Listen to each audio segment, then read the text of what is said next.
going? How is it going? Hello, hello. No hat hitting. Excellent. Just a wave. Hello, and a sock, a boot click, and a sock click.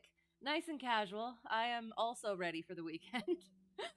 Does anybody want a tutorial on how to install an active electronically scanned array radar onto an F-16? Yes. Would I understand it? No. Because that's a thing that's just freely accessible on YouTube. Oh, excellent. Do share. Hello, how's it going? How's it going? We shall get right into it. We get a couple of stories today because they are shorter ones. If I can remember how to do this. This one, and no, yes, no, yes, maybe. Hang on. Oh my gosh. For some reason,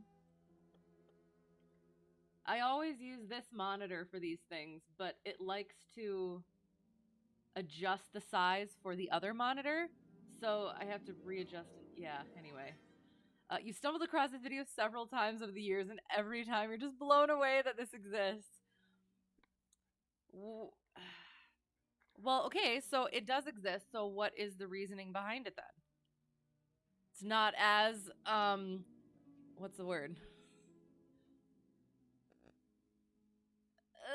It's not as classified as a thing as it should be. Get this. All right, I'm ready. As you're doing that, we will intro the stuff. This is going to be the collection, The Adventures of Sherlock Holmes, beginning with a scandal in Bohemia. Or is that one of those where it's like Bohemia and it's not Bohemia?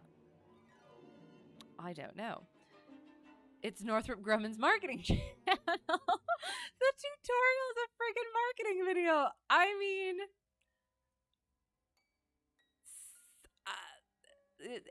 that's fair. I could say. We shall have 3 chapters for this one. Oops. And again, if it's out there, so it must not be that big of a deal, question mark. I don't know how much of that came through. I realized that as my voice gets higher and somewhat louder, it tends to cut out, so I apologize.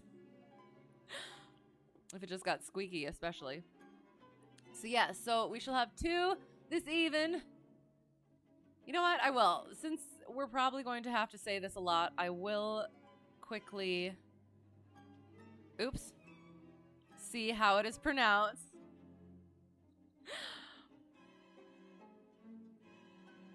Just to make sure I'm not... It is Bohemia. Bohemia. All right, we got it. So yes, I think there are a few longer stories later on, but for now it is. It's like 15-page stories, which comes out to, I think we can get about 30 pages in. To an even, so we shall go with that. So all right, I hope things are well. We shall do the thing. Oh, I need to make sure sounds are working.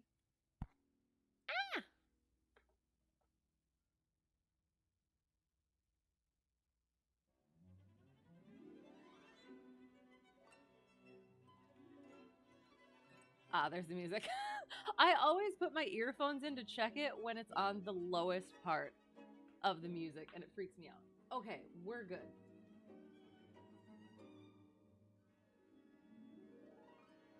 All right, so the first story of The Adventures of Sherlock Holmes, a scandal in Bohemia, Chapter 1.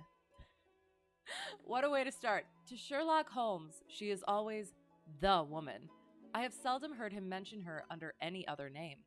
In his eyes, she eclipses and predominates the whole of her sex. It was not that he felt any emotion akin to love for Irene Adler.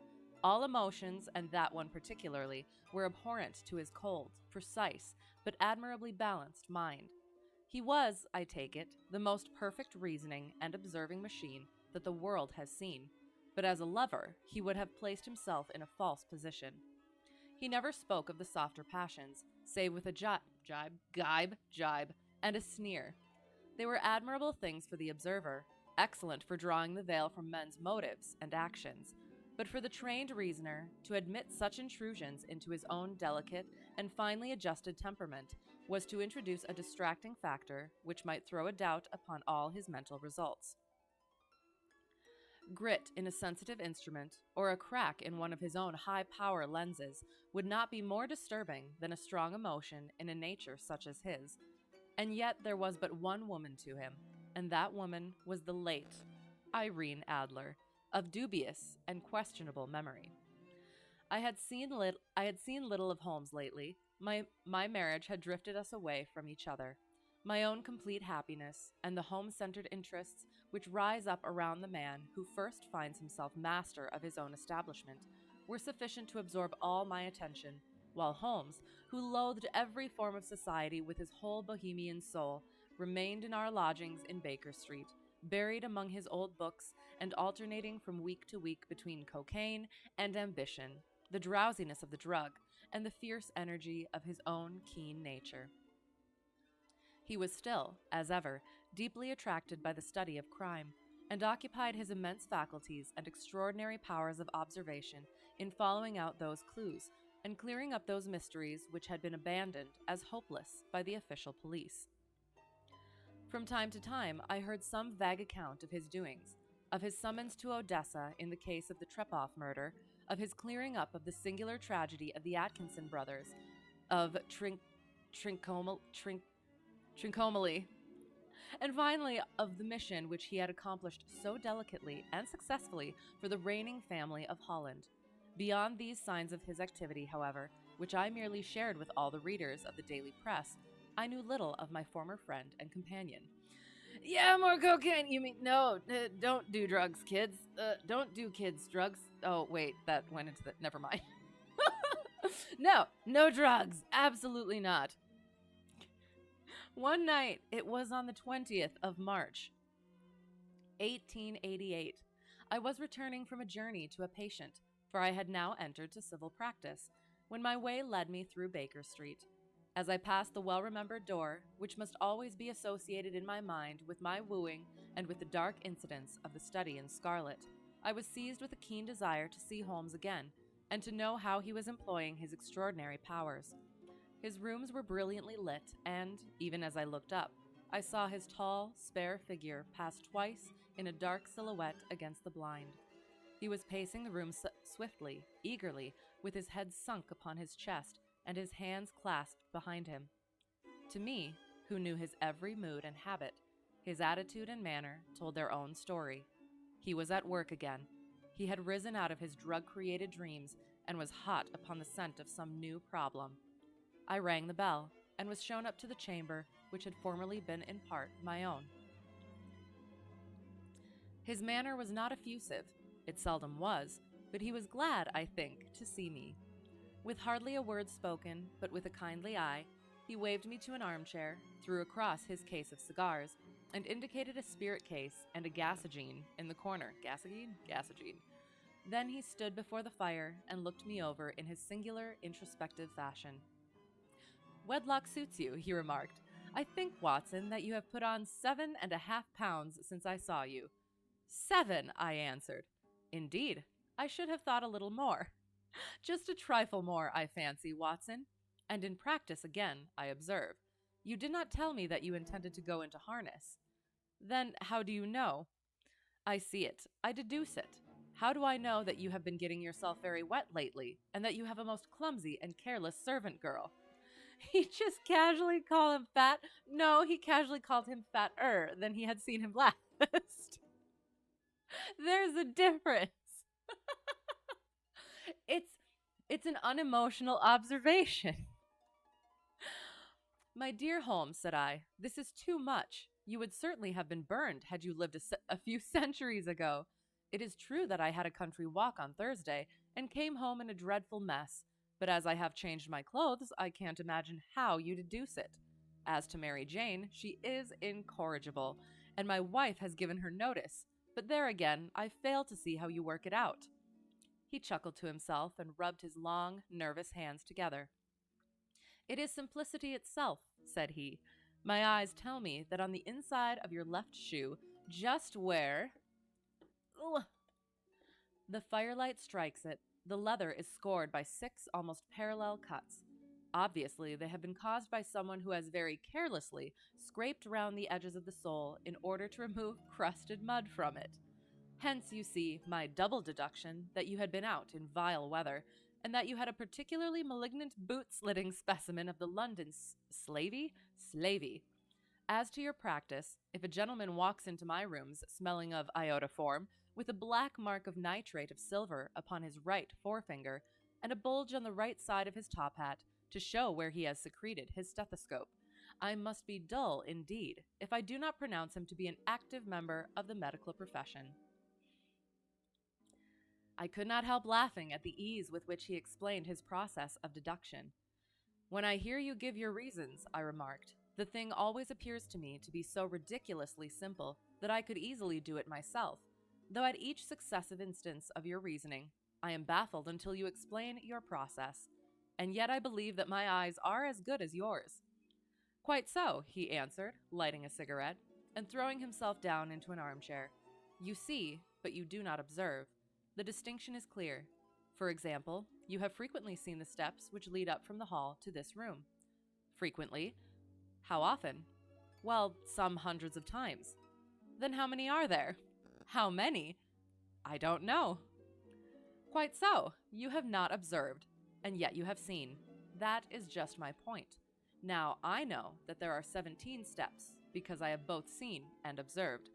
By the way, since you are interested in these little problems, and since you are good enough to chronicle 1 or 2 of my trifling experiences, you may be interested in this. He threw over a sheet of thick, pink-tinted note paper which had been lying open upon the table. It came by the last post, said he. Read it aloud. The note was undated, and without either signature or address. There will call upon you tonight at 7:45, it said, a gentleman who desires to consult you upon a matter of the very deepest moment. Your recent services to one of the royal houses of Europe have shown that you are one who may safely be trusted with matters which are of an importance which can hardly be exaggerated. This account of you we have from all quarters received. Be in your chamber, then, at that hour, and do not take it amiss if your visitor wear a mask.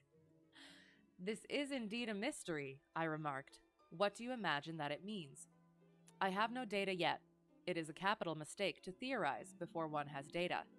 Insensibly, one begins to twist facts to suit theories, instead of theories to suit facts. But the note itself, what do you deduce from it? I carefully examined the writing and the paper upon which it was written.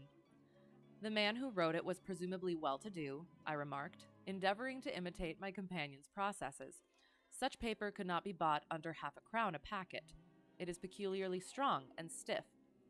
Peculiar, that is the very word, said Holmes.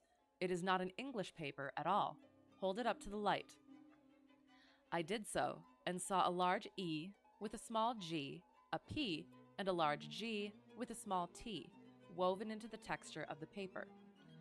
What do you make of that? Asked Holmes.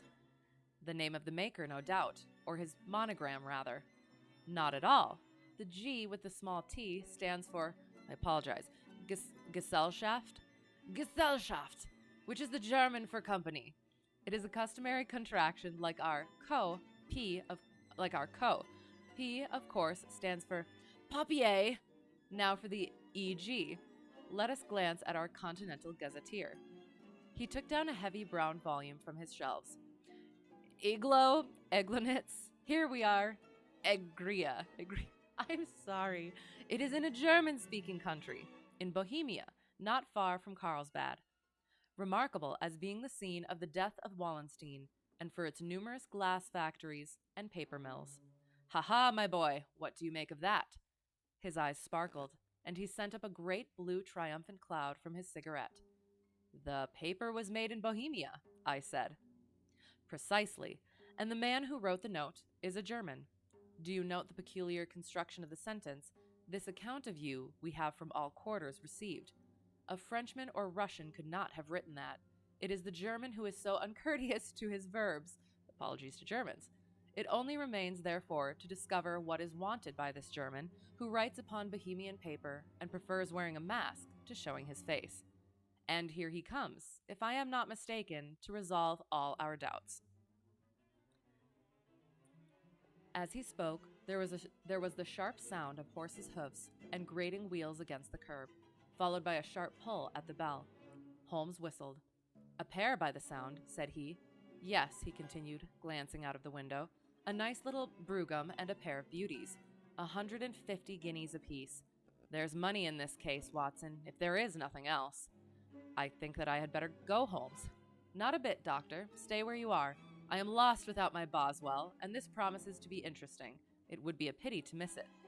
"But your client?" "Never mind him. I may want your help, and so may he. Here he comes. Sit down in that armchair, Doctor, and give us your best attention." A slow and heavy step, which had been heard upon the stairs and in the passage, paused immediately outside the door. Then there was a loud and authoritative tap. "Come in," said Holmes. A man entered who could hardly have been less than 6 feet, 6 inches in height, with the chest and limbs of a Hercules. His dress was rich, with a richness which would, in England, be looked upon as akin to bad taste. Heavy bands of astrakhan were slashed across the sleeves and fronts of his double-breasted coat, while the deep blue cloak, which was thrown over his shoulders, was lined with flame-colored silk and secured at the neck with a brooch which consisted of a single flaming beryl. Boots, which extended halfway up his calves and which were trimmed at the tops with rich brown fur, completed the impression of barbaric opulence which was suggested by his whole appearance.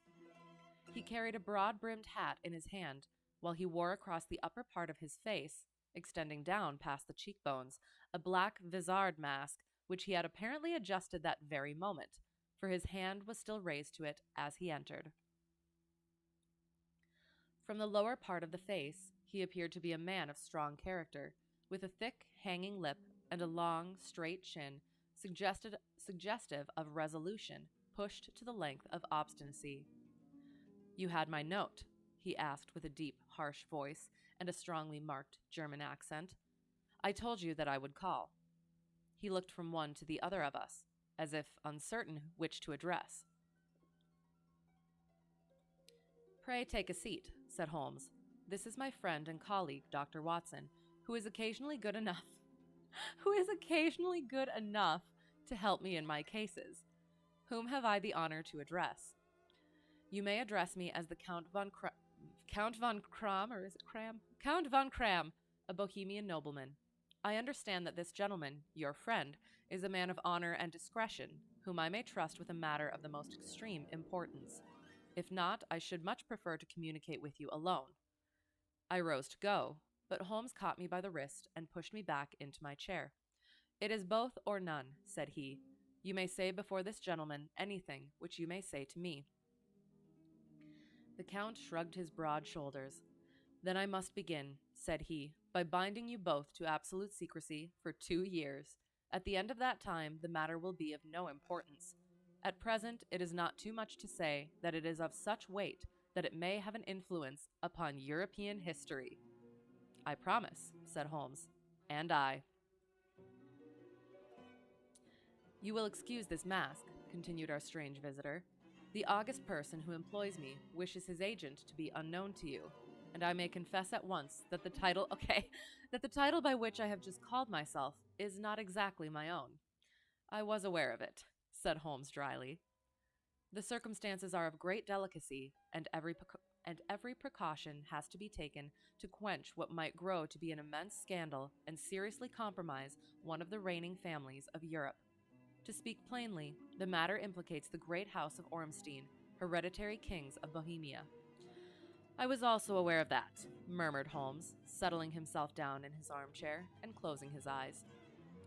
Our visitor glanced with some apparent surprise at the languid, lounging figure of the man who had been, no doubt, depicted to him as the most incisive reasoner and most energetic agent in Europe. Holmes slowly reopened his eyes and looked impatiently at his gigantic client. "If your Majesty would condescend to state your case," he remarked, "I should be better able to advise you."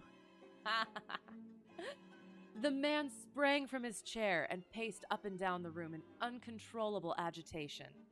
Then, with a gesture of desperation, he tore the mask from his face and hurled it upon the ground. So sneaky. No, not so much. You are right, he cried. I am the king. Why should I attempt to conceal it? Why indeed, murmured Holmes. Your Majesty had not spoken before I was aware that I was addressing Wilhelm Gottsreich Sigismund von Ormstein, Grand Duke of Castle-Felstein and hereditary King of Bohemia. But you can understand, said our strange visitor, sitting down once more and passing his hand over his high white forehead. You can understand that I am not accustomed to doing such business in my own person. Yet the matter was so delicate that I could not confide it to an agent without putting myself in his power. I have come incognito from Prague for the purpose of consulting you. Then pray consult, said Holmes, shutting his eyes once more. The facts are briefly these. Some 5 years ago, during a lengthy visit to Warsaw, I made the acquaintance of the well-known adventuress Irene Adler. The name is no doubt familiar to you. Kindly look her up in my index, Doctor, murmured Holmes without opening his eyes. For many years he had adopted a system of docketing all paragraphs concerning men and things, so that it was difficult to name a subject or a person on which he could not at once furnish information. In this case, I found her biography sandwiched in between that of a Hebrew rabbi and that of a staff commander who had written a monograph upon the deep-sea fishes. Let me see, said Holmes. Born in New Jersey in the year 1858, contralto, La Scala, prima donna Imperial Opera of Warsaw, yes. Retired from operatic stage, living in London, quite so. Your Majesty, as I understand, became entangled with this young person, wrote her some compromising letters, and is now desirous of getting those letters back. Precisely so. But how? Was there a secret marriage? None. No legal papers or certificates? None. Then I fail to follow your Majesty. If this young person should produce her letters for blackmailing or other purposes, how is she to prove their authenticity? There is the writing. Pooh-pooh, forgery. My private note paper. Oops.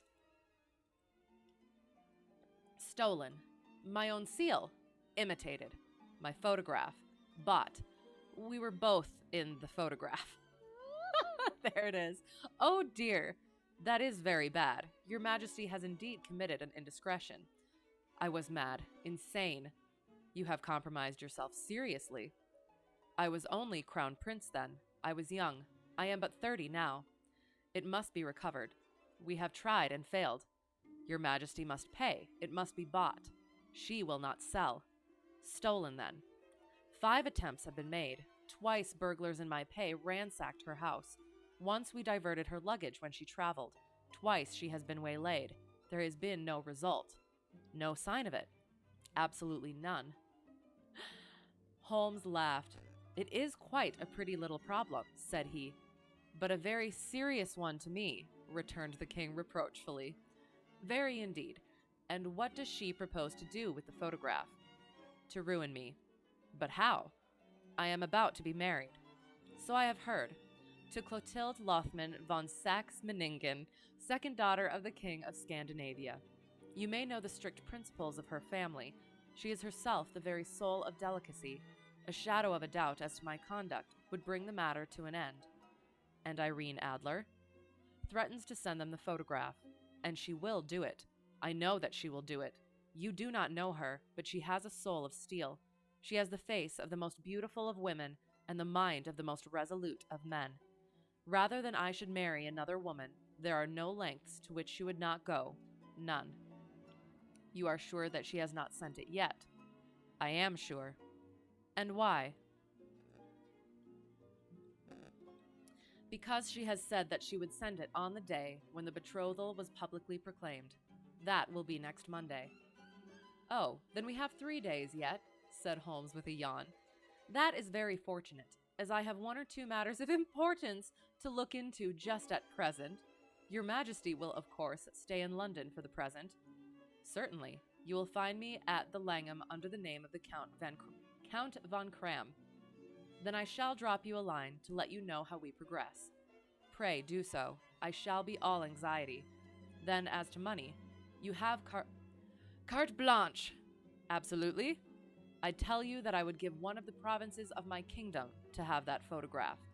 And for present expenses? The king took a heavy chamois leather bag from under his cloak and laid it on the table. There are 300 pounds in gold and 700 in notes, he said. Holmes scribbled a receipt upon a sheet of his notebook and handed it to him. And Mademoiselle's address? He asked. Is Bryony Lodge, Serpentine Avenue, St. John's Wood. Holmes took a note of it. One other question, said he. Was the photograph a cabinet? It was. Then good night, Your Majesty, and I trust that we shall soon have some good news for you. And good night, Watson, he added, as the wheels of the royal brougham rolled down the street.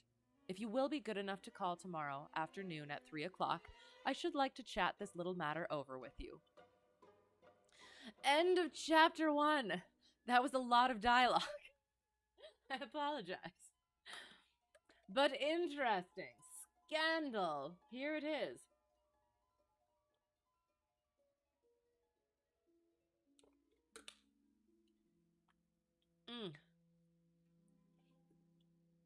And there aren't any names to the chapters. That kind of bothers me. Oops. But it is as it goes. And then I forgot to do this. There it is. Oops. Good. Okay. You still can't get over him calling Watson fat. He didn't call him fat. He said fat-er. No. He didn't even say fat-er. He said, that he had put on a few pounds. Marriage weight. It's marriage weight. That's a thing that happens. Yes. Out of all of that, the scandal, the intrigue, he called his buddy fat. That's not allowed. He is an observational fellow. He is going to observe the things.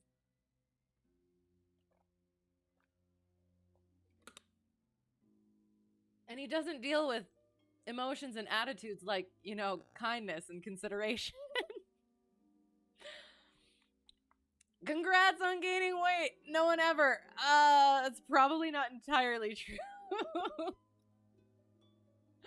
But we'll not get into that. Anyway, chapter 2. We'll see how many other times that Watson gets called out for marriage changes. Chapter 2.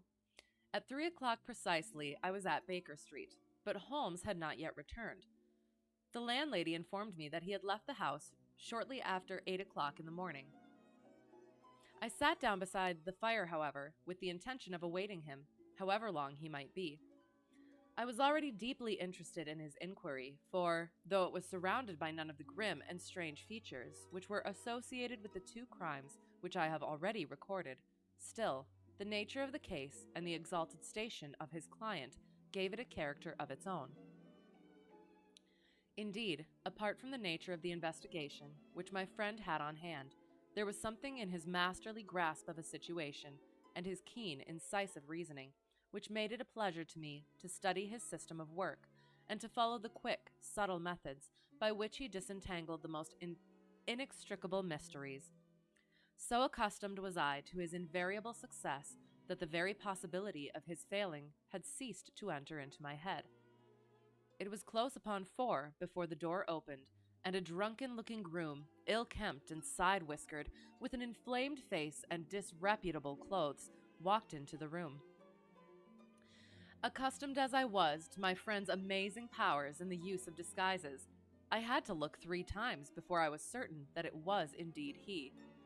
With a nod, he vanished into the bedroom, whence he emerged in 5 minutes, tweed-suited and respectable, as of old. Putting his hands into his pockets, he stretched out his legs in front of the fire and laughed heartily for some minutes. "Well, really," he cried, and then he choked and laughed again, until he was obliged to lie back, limp and helpless, in the chair. "What is it?" "It's quite too funny."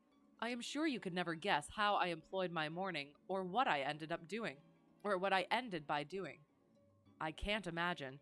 I suppose that you I suppose that you have been watching the habits and perhaps the house of Miss Irene Adler. Quite so, but the sequel was rather unusual. I will tell you, however. I left the house a little after 8 o'clock this morning in the character of a groom out of work. There is a wonderful sympathy in Freemasonry among horsey men. Be, be one of them, and you will know all that there is to know. I soon found Bryony Lodge. It is a bijou villa with a garden at the back, but built out in front, right up to the road, 2 stories. Chubb lock to the door. Large sitting room on the right side, well furnished, with long windows almost to the floor, and those preposterous English window fasteners which a child could open. Behind there was nothing remarkable, save that the passage window could be reached from the top of the coach house. I walked round it and examined it closely from every point of view, but without noting anything else of interest. I then lounged down the street and found, as I expected, that there was a mews in a lane which runs down by one wall of the garden. I lent the ostlers a hand in rubbing down their horses, and received in exchange 2 pence, a glass of half and half, 2 fills of shag tobacco, and as much information as I could desire about Miss Adler, to say nothing of half a dozen other people in the neighborhood in whom I was not in the least interested, but whose biographies I was compelled to listen to. And what of Irene Adler? I asked. Oh, she has turned all the men's heads down in that part. She is the daintiest thing under a bonnet on this planet, so say the Serpentine Mews, to a man. She lives quietly, sings at concerts, drives out at 5 every day, and returns at 7 sharp for dinner. Seldom goes out at other times, except when she sings. Has only one male visitor, but a good deal of him. He is dark, handsome, and dashing, never calls less than once a day, and often twice. He is a Mr. Godfrey Norton, of the Inner Temple. See the advantages of a cabman as a confidant. They had driven him home a dozen times from Serpentine Mews, and knew all about him. When I had listened to all they had to tell, I began to walk up and down near Bryony Lodge once more, and to think over my plan of campaign. This Godfrey Norton was evidently an important factor in the matter. He was a lawyer. That sounded ominous.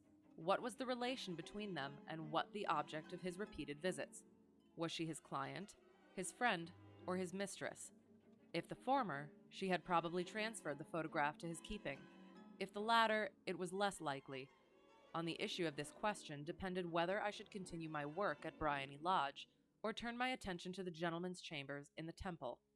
It was a delicate point, and it widened the field of my inquiry. I fear that I bore you with these details, but I have to let you see my little difficulties if you are to understand the situation. I am following you closely, I answered. I was still balancing the matter in my mind when a hansom cab drove up to Bryony Lodge, and a gentleman sprang out. He was a remarkably handsome man, dark, aquiline, and mustached, evidently the man of whom I had heard. He appeared to be in a great hurry, shouted to the cabman to wait, and brushed past the maid, who opened the door with the air of a man who was thoroughly at home. He was in the house about half an hour, and I could catch glimpses of him in the windows of the sitting room, pacing up and down, talking excitedly, and waving his arms. Of her I could see nothing. Presently he emerged, looking even more flurried than before. As he stepped up to the cab, he pulled a gold watch from his pocket and looked at it earnestly. "Drive like the devil," he shouted. "First to Gross and Hankey's in Regent Street, and then to the Church of St. Monica in the Edgware Road. Half a guinea if you do it in 20 minutes. Away they went, and I was just wondering whether I should not do well to follow them, when up the lane came a neat little landau, the coachman with his coat only half buttoned, and his tie under his ear, while all the tags of his harness were sticking out of the buckles. It hadn't pulled up before she shot out of the hall door and into it.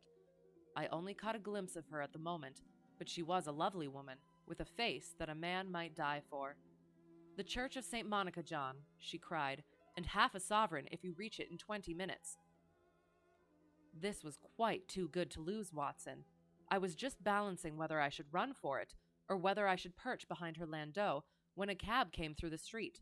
The driver looked twice at such a shabby fare, but I jumped in before he could object. "The Church of St. Monica," said I, "and half a sovereign if you reach it in 20 minutes. It was 25 minutes to 12, and of course it was clear enough what was in the wind. My cabby drove fast. I don't think I ever drove faster, but the others were there before us. The cab and the landau with their steaming horses were in front of the door when I arrived. I paid the man and hurried into the church. There was not a soul there save the two whom I had followed and a surpliced clergyman who seemed to be expostulating with them. They were all three standing in a knot in front of the altar.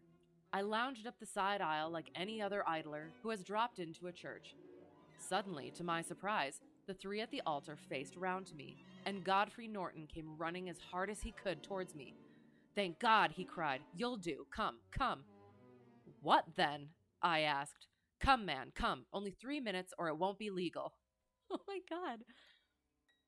I was half dragged up to the altar, and before I knew where I was, I found myself mumbling responses which were whispered in my ear, and vouching for things of which I knew nothing, and generally assisting in the secure tying up of Irene Adler, spinster, to Godfrey Norton, bachelor. It was all done in an instant, and there was the gentleman thanking me on the one side, and the lady on the other, while the clergyman beamed on me in front. It was the most preposterous position in which I ever found myself in my life, and it was the thought of it that started me laughing just now. It seems that there had been some informality about their license, that the clergyman absolutely refused to marry them without a witness of some sort, and that my lucky appearance saved the bridegroom from having to sally out into the streets in search of a best man. The bride gave me a sovereign, and I mean to wear it on my watch chain in memory of the occasion. That was sudden. This is a very unexpected turn of affairs, said I. And what then? Well, I found my plans very seriously menaced. It looked as if the pair might take an immediate departure, and so necessitate very prompt and energetic measures on my part. At the church door, however, they separated, he driving back to the temple, and she to her own house. "I shall drive out in the park at 5 as usual," she said as she left him. I heard no more. They drove away in different directions, and I went off to make my own arrangements, which are some cold beef and a glass of beer, he answered, ringing the bell. I have been too busy to think of food, and I am likely to be busier still this evening. By the way, Doctor, I shall want your cooperation. I shall be delighted. You don't mind breaking the law? Not in the least. Nor running a chance of arrest? Not in a good cause. Oh, the cause is excellent. Then I am your man. I was sure that I might rely on you. But what is it you wish? When Mrs. Turner has brought in the tray, I will make it clear to you. Now, he said, as he turned hungrily on the simple fare that our landlady had provided. I must discuss it while I eat, for I have not much time. It is nearly 5 now. In 2 hours, we must be on the scene of action. Miss Irene, or Madame rather, returns from her drive at 7. We must be at Briony Lodge to meet her. And what then? You must leave that to me. I have already arranged what is to occur. There is only one point on which I must insist. You must not interfere, come what may. You understand? I am to be neutral? To do nothing whatever. There will probably be some small unpleasantness. Do not join in it. It will end in my being conveyed into the house. 4 or 5 minutes afterwards, the sitting room window will open. You are to station yourself close to that open window. Yes. You are to watch me, for I will be visible to you. Yes. And when I raise my hand, so, you will throw into the room what I give you to throw, and will, at the same time, raise the cry of fire. You quite follow me? Entirely. It is nothing very formidable, he said, taking a long, cigar-shaped roll from his pocket. It is an ordinary plumber's smoke rocket, fitted with a cap at either end to make it self-lighting. Your task is confined to that. When you raise your cry of fire, It will be taken up by quite a number of people. You may then walk to the end of the street, and I will rejoin you in 10 minutes. I hope that I have made myself clear. Oh my God. I am to remain neutral, to get near the window, to watch you, and at the signal to throw in this object, then to raise the cry of fire, and to wait you at the corner of the street. Precisely. Then you may entirely rely on me. That is excellent. I think perhaps it is almost time that I prepare for the new role I have to play. Oh my God.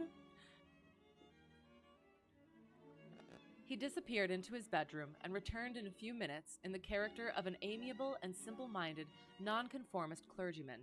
His broad black hat, his baggy trousers, his white tie, his sympathetic smile, and general look of peering and benevolent curiosity were such as Mr. John Hare alone could have equaled. It was not merely that Holmes changed his costume. His expression, his manner, his very soul seemed to vary with every fresh part that he assumed. The stage lost a fine actor, even as science lost an acute reasoner, when he became a specialist in crime.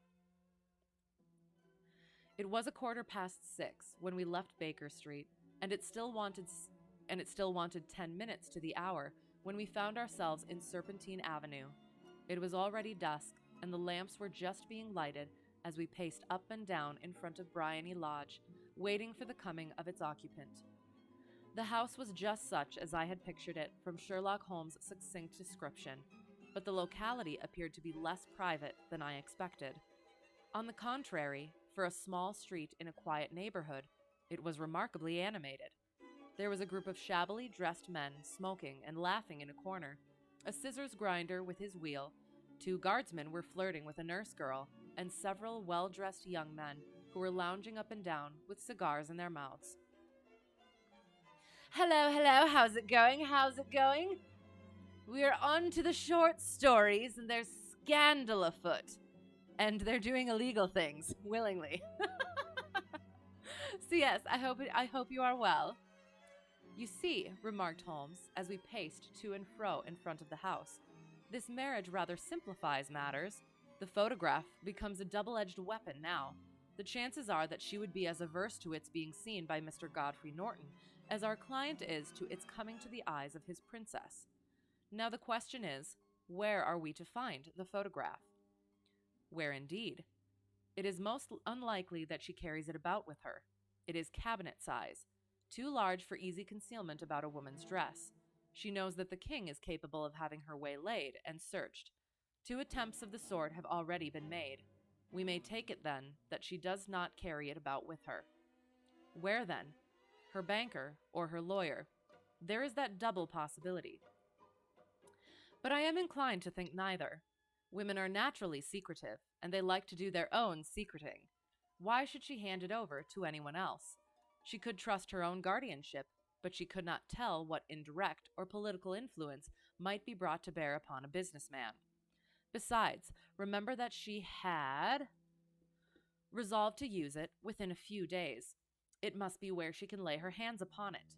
It must be in her own house. But it has twice been burgled. Psh! They did not know how to look. But how will you look? I will not look. What then? I will get her to show me. But she will refuse. She will not be able to. But I hear the rumble of wheels. It is her carriage. Now carry out my orders to the letter. So sneaky. As he spoke, the gleam of the side lights of a carriage came round the curve of the avenue. It was a smart little landau which rattled up to the door of Briony Lodge. As it pulled up, one of the loafing men at the corner dashed forward to open the door in the hope of earning a copper, but was elbowed away by another loafer who had rushed up with the same intention.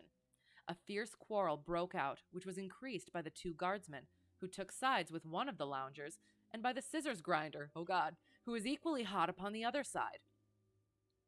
A blow was struck, and in an instant the lady, who had stepped from her carriage, was the center of a little knot of flushed and struggling men who struck savagely at each other with their fists and sticks.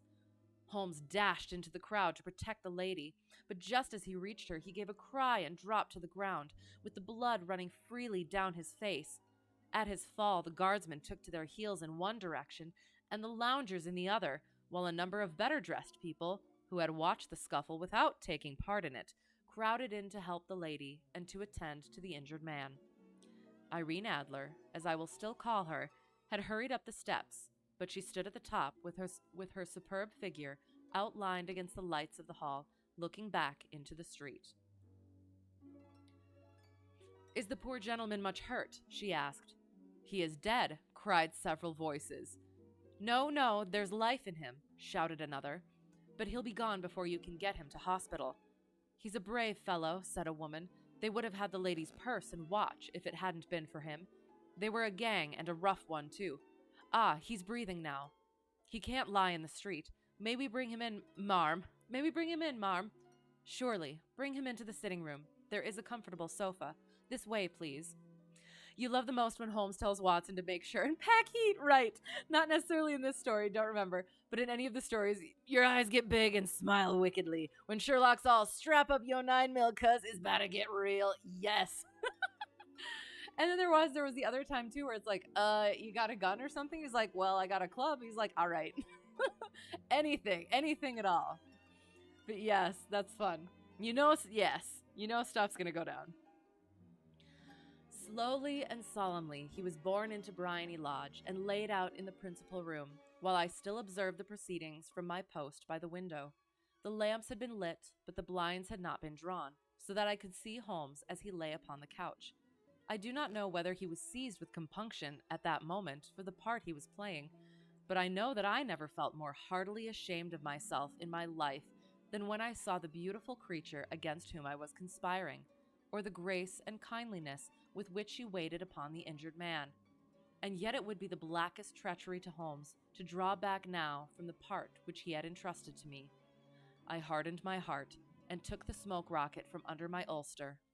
After all, I thought, we are not injuring her, we are but preventing her from injuring another.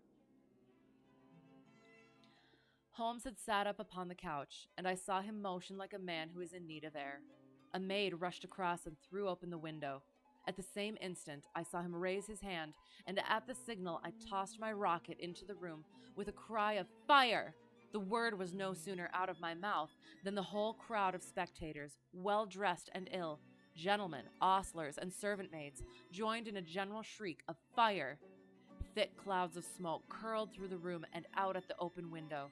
I caught a glimpse of rushing figures, and a moment later the voice of Holmes from within, assuring them that it was a false alarm. Slipping through the shouting crowd, I made my way to the corner of the street, and in 10 minutes was rejoiced to find my friend's arm in mine and to get away from the scene of uproar. He walked swiftly and in silence for some few minutes, until we had turned down one of the quiet streets which led towards the Edgware Road, or which lead towards the Edgware Road. "You did it very nicely, Doctor," he remarked. "Nothing could have been better. It is all right. You have the photograph? I know where it is." "And how did you find out?" "She showed me, as I told you she would."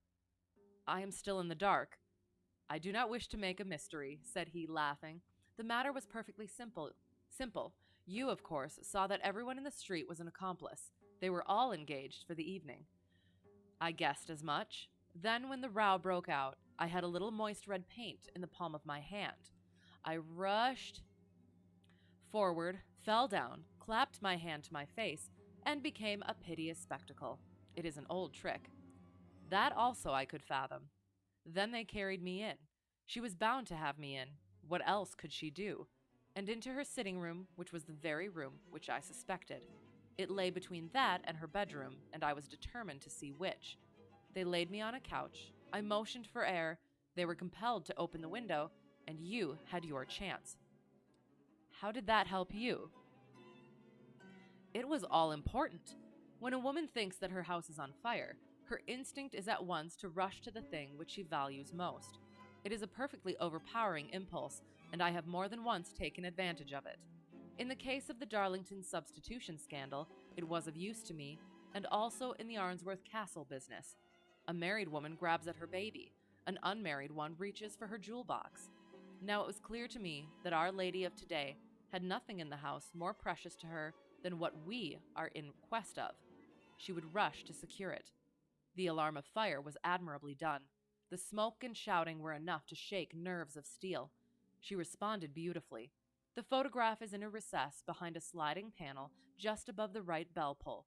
She was there in an instant, and I caught a glimpse of it as she half drew it out. When I cried out that it was a false alarm, she replaced it, glanced at the rocket, rushed from the room, and I have not seen her since. I rose and, making my excuses, escaped from the house. I hesitated whether to attempt to secure the photograph at once, but the coachman had come in, and as he was watching me narrowly, it seemed safer to wait. A little over precipitance may ruin all. And now? I asked. Our quest is practically finished. I shall call with the king tomorrow, and with you, if you care to come with us. We will be shown into the sitting room to wait for the lady, but it is probable that when she comes, she may find neither us nor the photograph. It might be a satisfaction to His Majesty to regain it with his own hands. And when will you call? At 8 in the morning. She will not be up, so that we shall have a clear field. Besides, we must be prompt, for this marriage may mean a complete change in her life and habits. I must wire to the king without delay. We had reached Baker Street and had stopped at the door. He was searching his pockets for the key when someone passing said, "Good night, Mr. Sherlock Holmes." There were several people on the pavement at the time, but the greeting appeared to come from a slim youth in an ulster who had hurried by. "I've heard that voice before," said Holmes, staring down the dimly lit street. "Now, I wonder who the deuce that could have been." Oh, end of chapter 2 with the itty bitty little mystery coming on. Interesting, interesting.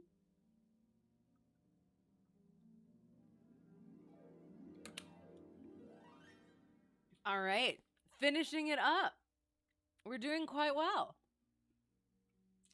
Beginning of chapter 3. The woman, yes, it is the woman. Oh, in this story.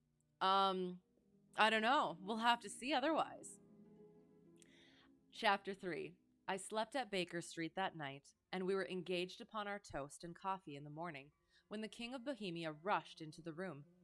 "You have really got it," he cried, grasping Sherlock Holmes by either shoulder and looking eagerly into his face. "Not yet. But you have hopes." "I have hopes." "Then come, I am all impatience to be gone." "We must have a cab." "No, my brougham is waiting." "Then that will simplify matters." We descended and started off once more for Briony Lodge. "Irene Adler is married," remarked Holmes. "Married? When?" "Yesterday." "But to whom?"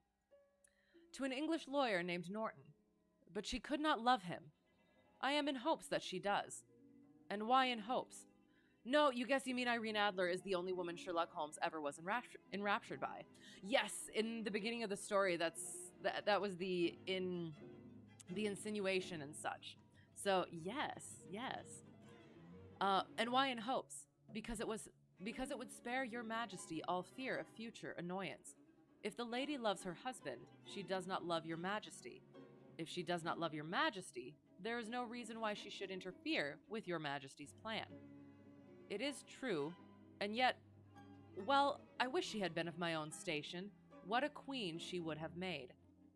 He relapsed into a moody silence, which was not broken until we drew up in Serpentine Avenue. The door of Briony Lodge was open, and an elderly woman stood upon the steps. She watched us with a sardonic eye as we stepped from the brougham. "Mr. Sherlock Holmes, I believe," said she. I am Mr. Holmes," answered my companion, looking at her with a questioning and rather startled gaze. "Indeed. My mistress told me that you were likely to call. She left this morning with her husband by the 5:15 train from Charing Cross for the Continent." "What?" Sherlock Holmes staggered back, white with chagrin and surprise. "Do you mean that she has left England, never to return?" "And the papers?" asked the king hoarsely. "All is lost." "We shall see." He pushed past the servant and rushed into the drawing room, followed by the king and myself. The furniture was scattered about in every direction, with dismantled shelves and open drawers, as if the lady had hurriedly ransacked them before her flight. Holmes rushed at the bell pull, tore back a small sliding shutter, and plunging in his hand, pulled out a photograph and a letter. The photograph was of Irene Adler, herself in evening dress. The letter was superscribed to Sherlock Holmes, Esquire, to be left till called for. My friend tore it open, and we all three read it together. It was dated at midnight of the preceding night, and ran in this way. My dear Sherlock Holmes, you really did it very well. You took me in completely. Until after the alarm of fire, I had not a suspicion. But then when I found how I had betrayed myself, I began to think. I had been warned against you months ago. I had been told that if the king employed an agent, it would certainly be you. And your address had been given me. Yet, with all this, you made me reveal what you wanted to know. Even after I became suspicious, I found it hard to think evil of such a dear, kind old clergyman. But you know, I have been trained as an actress myself. Male costume is nothing new to me. I often take advantage of the freedom which it gives. I sent John the coachman to watch you, ran upstairs, got into my walking clothes, as I call them, and came down just as you departed. Well, I followed you to your door, and so made sure that I was really an object of interest to the celebrated Mr. Sherlock Holmes. Then I, rather imprudently, wished you good night and started for the temple to see my husband. We both thought the best resource was flight when pursued by so formidable an antagonist, so you will find the nest empty when you call tomorrow. As to the photograph, your client may rest in peace. I love and am loved by a better man than he. The king may do what he will without hindrance from one whom he has cruelly wronged. I keep it only to safeguard myself, and to preserve a weapon which will always secure me from any steps which he might take in the future. I leave a photograph which he might care to possess, and I remain, dear Mr. Sherlock Holmes, very truly yours, Irene Norton, nee Adler. What a woman! Oh, what a woman! Cried the King of Bohemia, when we had all three read this epistle. Did I not tell you how quick and resolute she was? Would she not have made an admirable queen? Is it not a pity that she was not on my level? From what I have seen of the lady, she seems indeed to be on a very different level to your majesty, said Holmes coldly. I am sorry that I have not been able to bring your majesty's business to a more successful conclusion. On the contrary, my dear sir, cried the king, nothing could be more successful. I know that her word is inviolate. The photograph is now as safe as if it were in the fire. I am glad to hear your majesty say so. I am immensely indebted to you. Pray, tell me in what way I can reward you. This ring, he slipped an emerald snake ring from his finger and held it out upon the palm of his hand. Your majesty has something which I should value even more highly, said Holmes. You have but to name it. This photograph. The king stared at him in amazement. Irene's photograph, he cried. Certainly, if you wish it. I thank your majesty. Then there is no more to be done in the matter. I have the honor to wish you a very good morning. He bowed, and turning away without observing the hand which the king had stretched out to him, he set off in my company for his chambers. And that was how a great scandal threatened to affect the kingdom of Bohemia, and how the best plans of Mr. Sherlock Holmes were beaten by a woman's wit. He used to make merry over the cleverness of women, but I have not heard him do it of late. And when he speaks of Irene Adler, or when he refers to her photograph, it is always under the honorable title of the woman. Oh, end of chapter 3, and of the story, I believe, A Scandal in Bohemia. And again, and this is one of those things. Okay. Couple of things. So this was the third story. I believe these are all in order. So it was the A Study in Scarlet, and then it was the Sign of the Four, and then it was this one. So there's just so much character development that happens in just those three stories. And the fact that he is portrayed as such a, he's so good at what he does, but yet he doesn't always win, if that makes sense. And that's what makes it so good, is that there does leave that little bit of wonder left. Because you can, a lot of times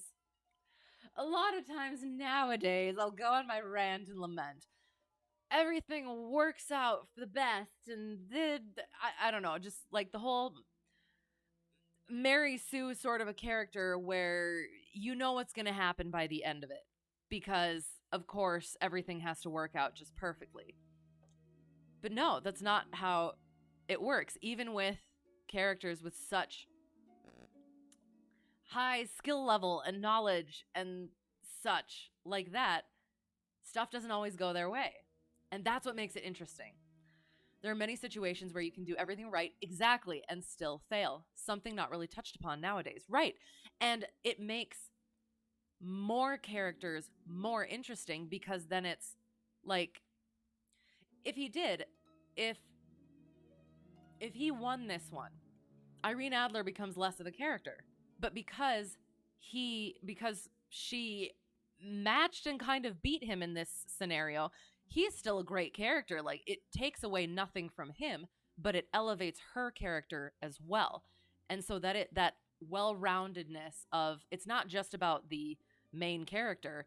You have to have those other people on that level as well. Because otherwise it just becomes boring. So, yeah. Ugh, so good. So good. And I'm trying to think, because at some point, I can't remember when, but eventually Arthur Conan Doyle wanted to stop writing these things. So I don't know if it was like he did the first one and then everybody liked it, so he's like, oh, I'll do a second one, or if he had planned that before, or if people asked for more and he's like, all right, well, I'll throw in some short stories or whatever. And yeah, but like at some point he wants to stop writing it, but he does it anyway. And that's what's interesting too about how the whole series goes, is that it doesn't have to be in line with everything, and there's so many places to take out pieces. Like, they'll reference cases that haven't been written about yet, and so he can always go back and throw that in there at some other point to flesh that story out, or not. And that's the thing, you don't always have to have all of the background lore, because when you don't, it makes it that much more of an interesting story, because you don't know all the things. It's nice to know a lot of the things, but if you don't know all the things, it makes it more realistic, if that makes sense. And that's why we need to stop doing the sequels and the prequels and the remakes and the that and the you know what I'm saying? Because then it's like, okay, we don't need to know all the things that happened beforehand or during or whatever. Yeah. Anyway. So that was that. That was A Scandal in Bohemia. We have another. The Red-Headed League. And yes, I think that shall be our final for this even. Overly detailed lore. Looking at you, Star Wars and Halo. And it's difficult because if it's done well, excellent. Because I am all about that Lord of the Rings lore. Oh my gosh. And it was never finished either, which is like, but also excellent, because then it demonstrates the sort of writing process. But it has to be natural. And it ends up not being natural because it's forced, and it has to follow the same as this because if it doesn't follow the original thing, then people aren't necessarily going to like that. But then if it follows too closely, then it can't be at the right, it won't live up to it, and people won't like that either. And yeah, so it is a fine line, and that's why I just do something different. Instead of milking things, You've read all his Sherlock Holmes stories, right? But not so many times they ever get old, right? And I'm not sure. I have also read all of them, so I knew where that one was going. I did remember that one. But there's always new details, and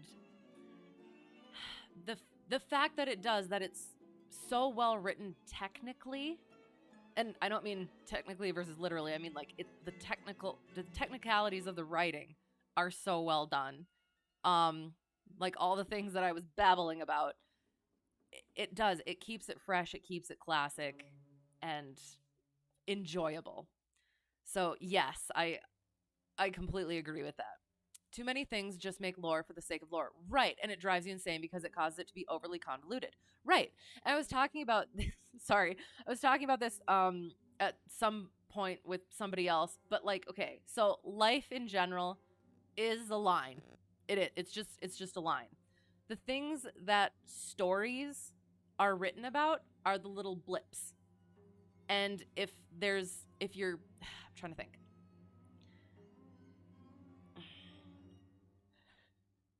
I'm going somewhere with this.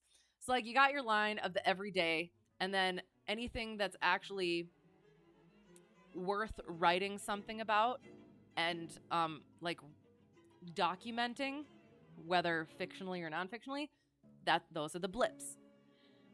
So what happens is when you write a story, you're fleshing out one blip, right? And the rest is flat. But then people start bunching up the line, and it doesn't. It just does not work. And yeah, if that makes sense. It's forcing it, and yeah. Anyway, sorry. Yeah. I feel things about this. I apologize. So that I get all blah. It's always the case that Holmes knows things you can't possibly, because they aren't revealed to you until it's an important part of the story. Yes, however, and that's why it's good too that it's from the viewpoint of Watson rather than Holmes too. However, after enough stories, you get a sense of what the possibilities are and can exult when it goes in the general direction you posited. Yes, exactly. And is this why nobody ever uses the restroom in Star Wars? Or maybe we're saying they should. Maybe. And that was the initial. That was the blip that actually the good story. That's where the good story was. And now they're just folding up the timeline. Ugh. And so, sometimes they get it a little bit right, but other times it's yeah. Anyway, sorry. Hi, how's it going? And hello, how's it going? I am well. Read a good story. I'm always yeah, always into a good story, even when I have read it before. It's always yeah, it's a fun time. Guessing there's lore built around that, and that's absolutely fine. But it is. There's one thing to have. Like again, I'll go back to Lord of the Rings, where it was just J.R.R. Tolkien working on it by himself, making it fit together, and he had that respect for the history of it, for the language and all of that. And it was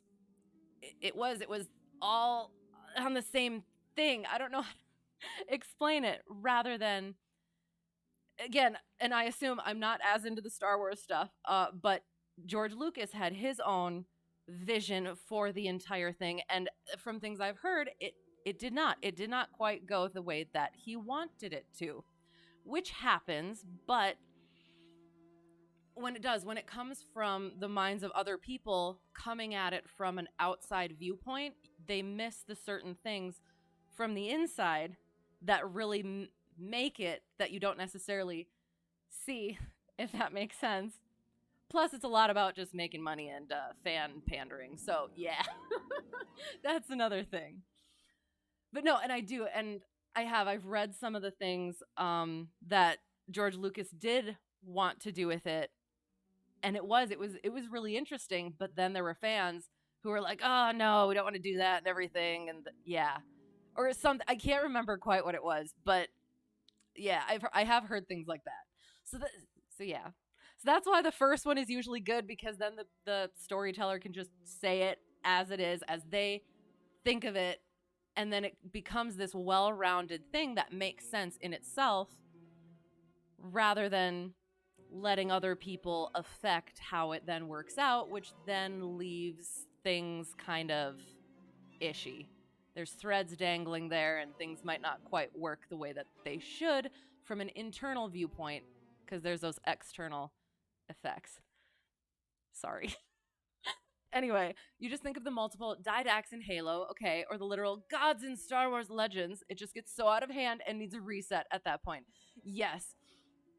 And so I used to watch Supernatural a lot, and that was kind of where it went, because it kept on getting, like, eventually it got to, like, Apocalypse and, like, the devil and stuff like that. And eventually, where do you go from there? But they kept making seasons. And it's like at some point, oh my, okay, like, it's done. You can't get anywhere else with this. So, yeah, that was sad. That was a good show until it wasn't. And then there's games nowadays that have no story, but a bunch of cryptic lore to drive online conversation. Okay, it used to be cool, but now it's a surface level, right, lowbrow tactic to drive artificial SEO. Right, and it is. It depends. It ultimately ends up depending on what the intent is, whether people can recognize it or not. I think anyway. So, yeah. You just realized you've never named a band fan service. There we go, but that's going to be the next one. And what's the gimmick going to be with that one? Because I think you could go certain ways with that. I'm sorry. And yes. Could it be you take requests just on the spot? Or I don't know how those things work, but I like it. I like that thought. Anyway, sorry, that totally went. We had those long couple of stories the past couple weeks, and this is the one that gets into the. Yo, that sounded. It was a little bit, just because it can go that way. I'm just saying. So either you want to be careful with that, or maybe that's what you're going for. I don't judge. Anyway, the red-headed lead. Or like I said, you just take requests on the spot, and that's what it is. You're welcome. I'm sorry, I'm all worked up now, and so the filter is off. Hem.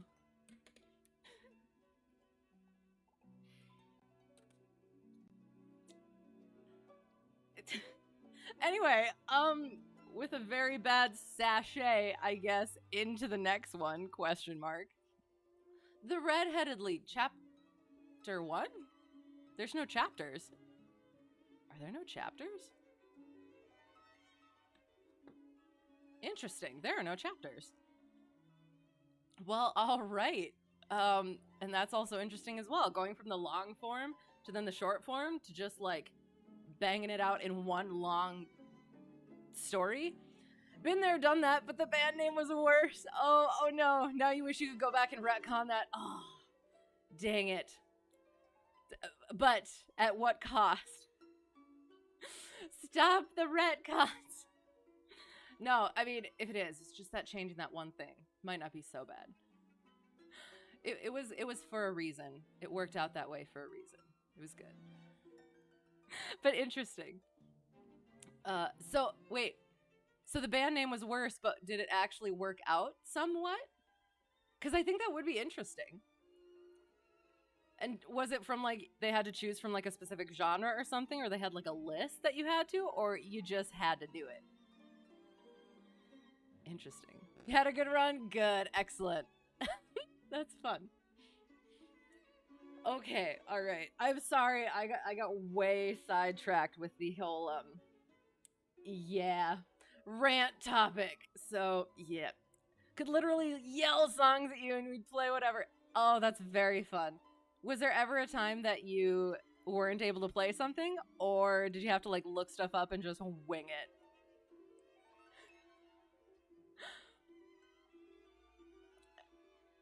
Including female vocal songs that were way out of your range. Oh my god. Sounds like a really good stream idea. For you. Do you look like Miley Cyrus? Did you at least try? It was hilarious. That would totally be fan service. That would be amazing. Well, You should definitely you should definitely get on that because I like that idea. You'd like Seventh Element by Vitas, please. I don't know what that is. I'm gonna have to look it up. I'm excited.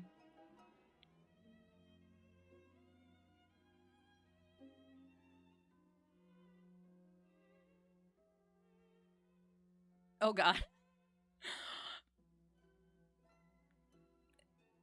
It is in a completely different language? Yes, good luck with that. All right, okay, I'm sorry. Having way too much fun, just like, yeah. Talking about all the things and lamenting the state of modern media and entertainment. Alas, we have the good stuff. The Red-Headed League, chapter It's All One. I had called upon my friend, Mr. Sherlock Holmes, one day in the autumn of last year and found him in deep conversation with a very stout, florid-faced, elderly gentleman with fiery red hair. With an apology for my intrusion, I was about to withdraw when Holmes pulled me abruptly into the room and closed the door behind me. Better than the guy yelling "Free Bird" every single gig. Oh no. There's a point at which humor becomes just no. It's been done. It is stale. You're in luck. That song just became a meme in the past couple weeks. Okay, now I gotta look up that one. I feel like I've probably heard it, but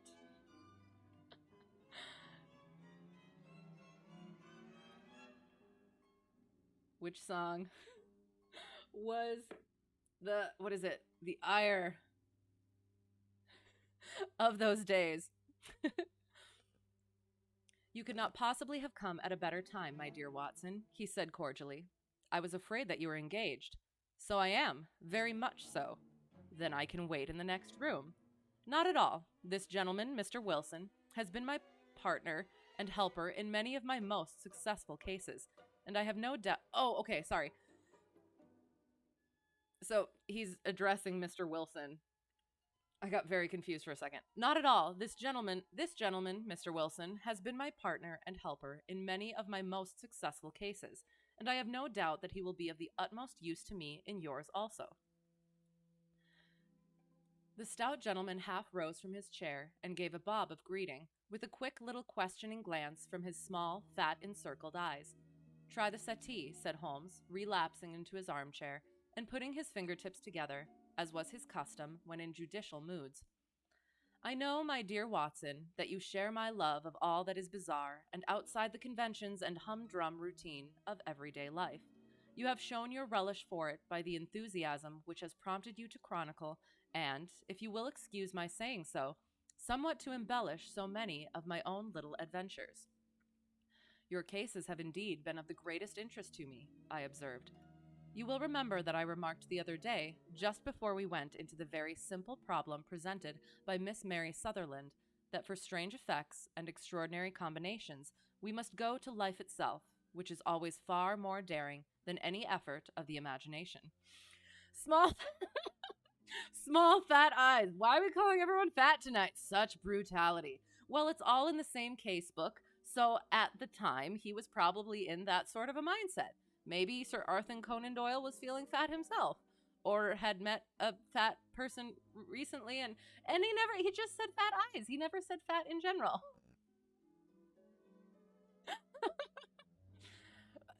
Again, he has no filter. He has no time for caring about other people's feelings.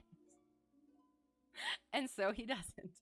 Wait, hang on. Wait, this is Watson, right?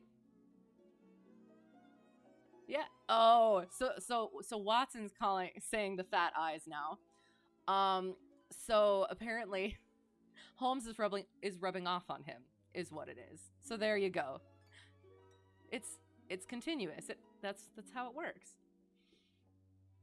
A proposition which I took the liberty of doubting. You did, Doctor, but nonetheless you must come round to my view, for otherwise I shall keep on piling fact upon fact on you until your reason breaks down under them and acknowledges me to be right. Now, Mr. Jabez Wilson here has been good enough to call upon me this morning and to begin a narrative which promises to be one of the most singular which I have listened to for some time.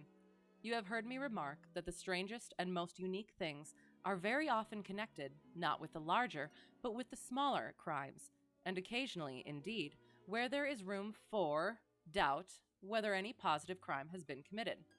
You just, hey, fat, some Sonic, but you don't see me calling everyone fat.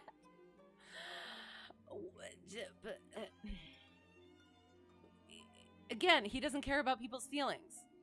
You're a good person. There it is.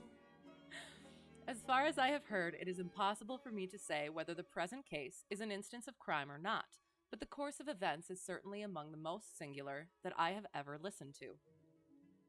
Perhaps, Mr. Wilson, you would have the great kindness to recommence your narrative. I ask you not merely because my friend Dr. Watson has not heard the opening part, but also because the peculiar nature of the story makes me anxious to have every possible detail from your lips. As a rule, when I have heard some slight indication of the course of events, I am able to guide myself by the thousands of other similar cases which occur to my memory.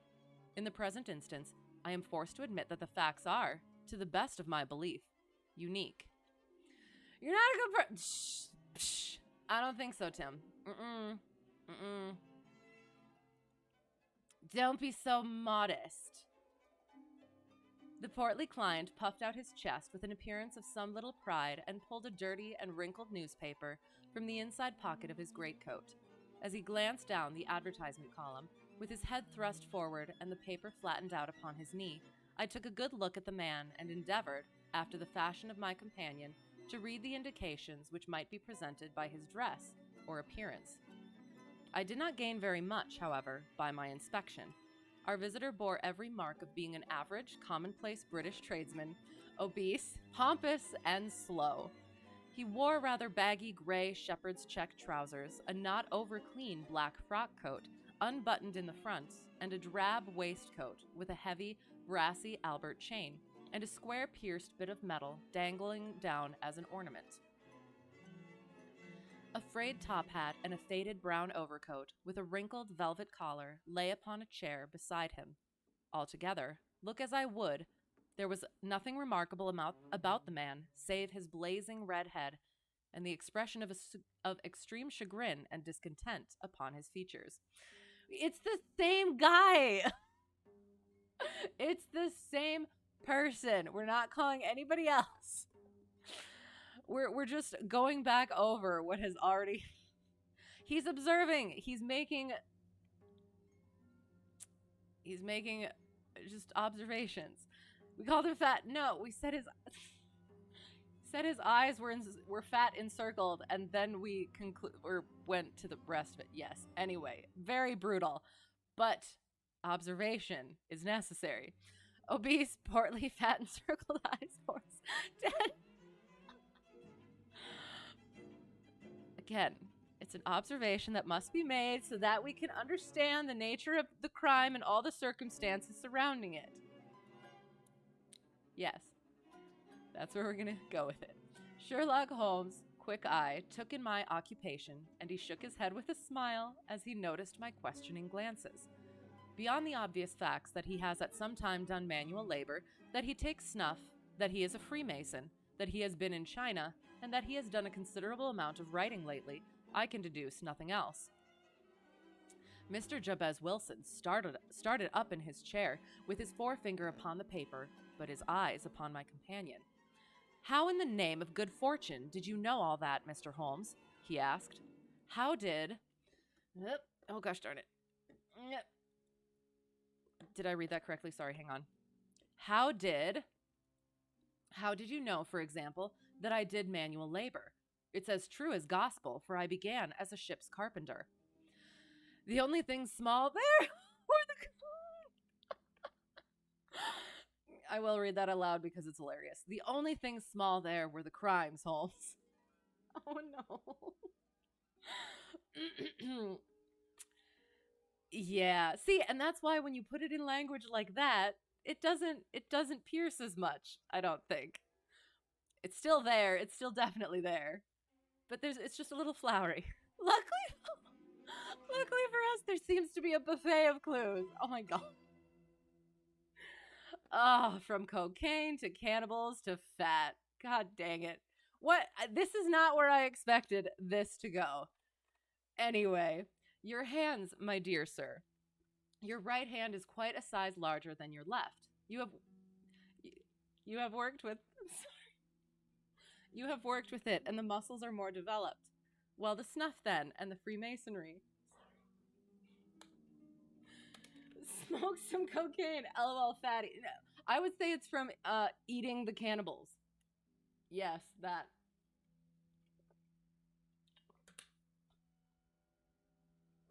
I won't insult your intelligence by telling you how I read that. Well, the snuff then, and the Freemasonry.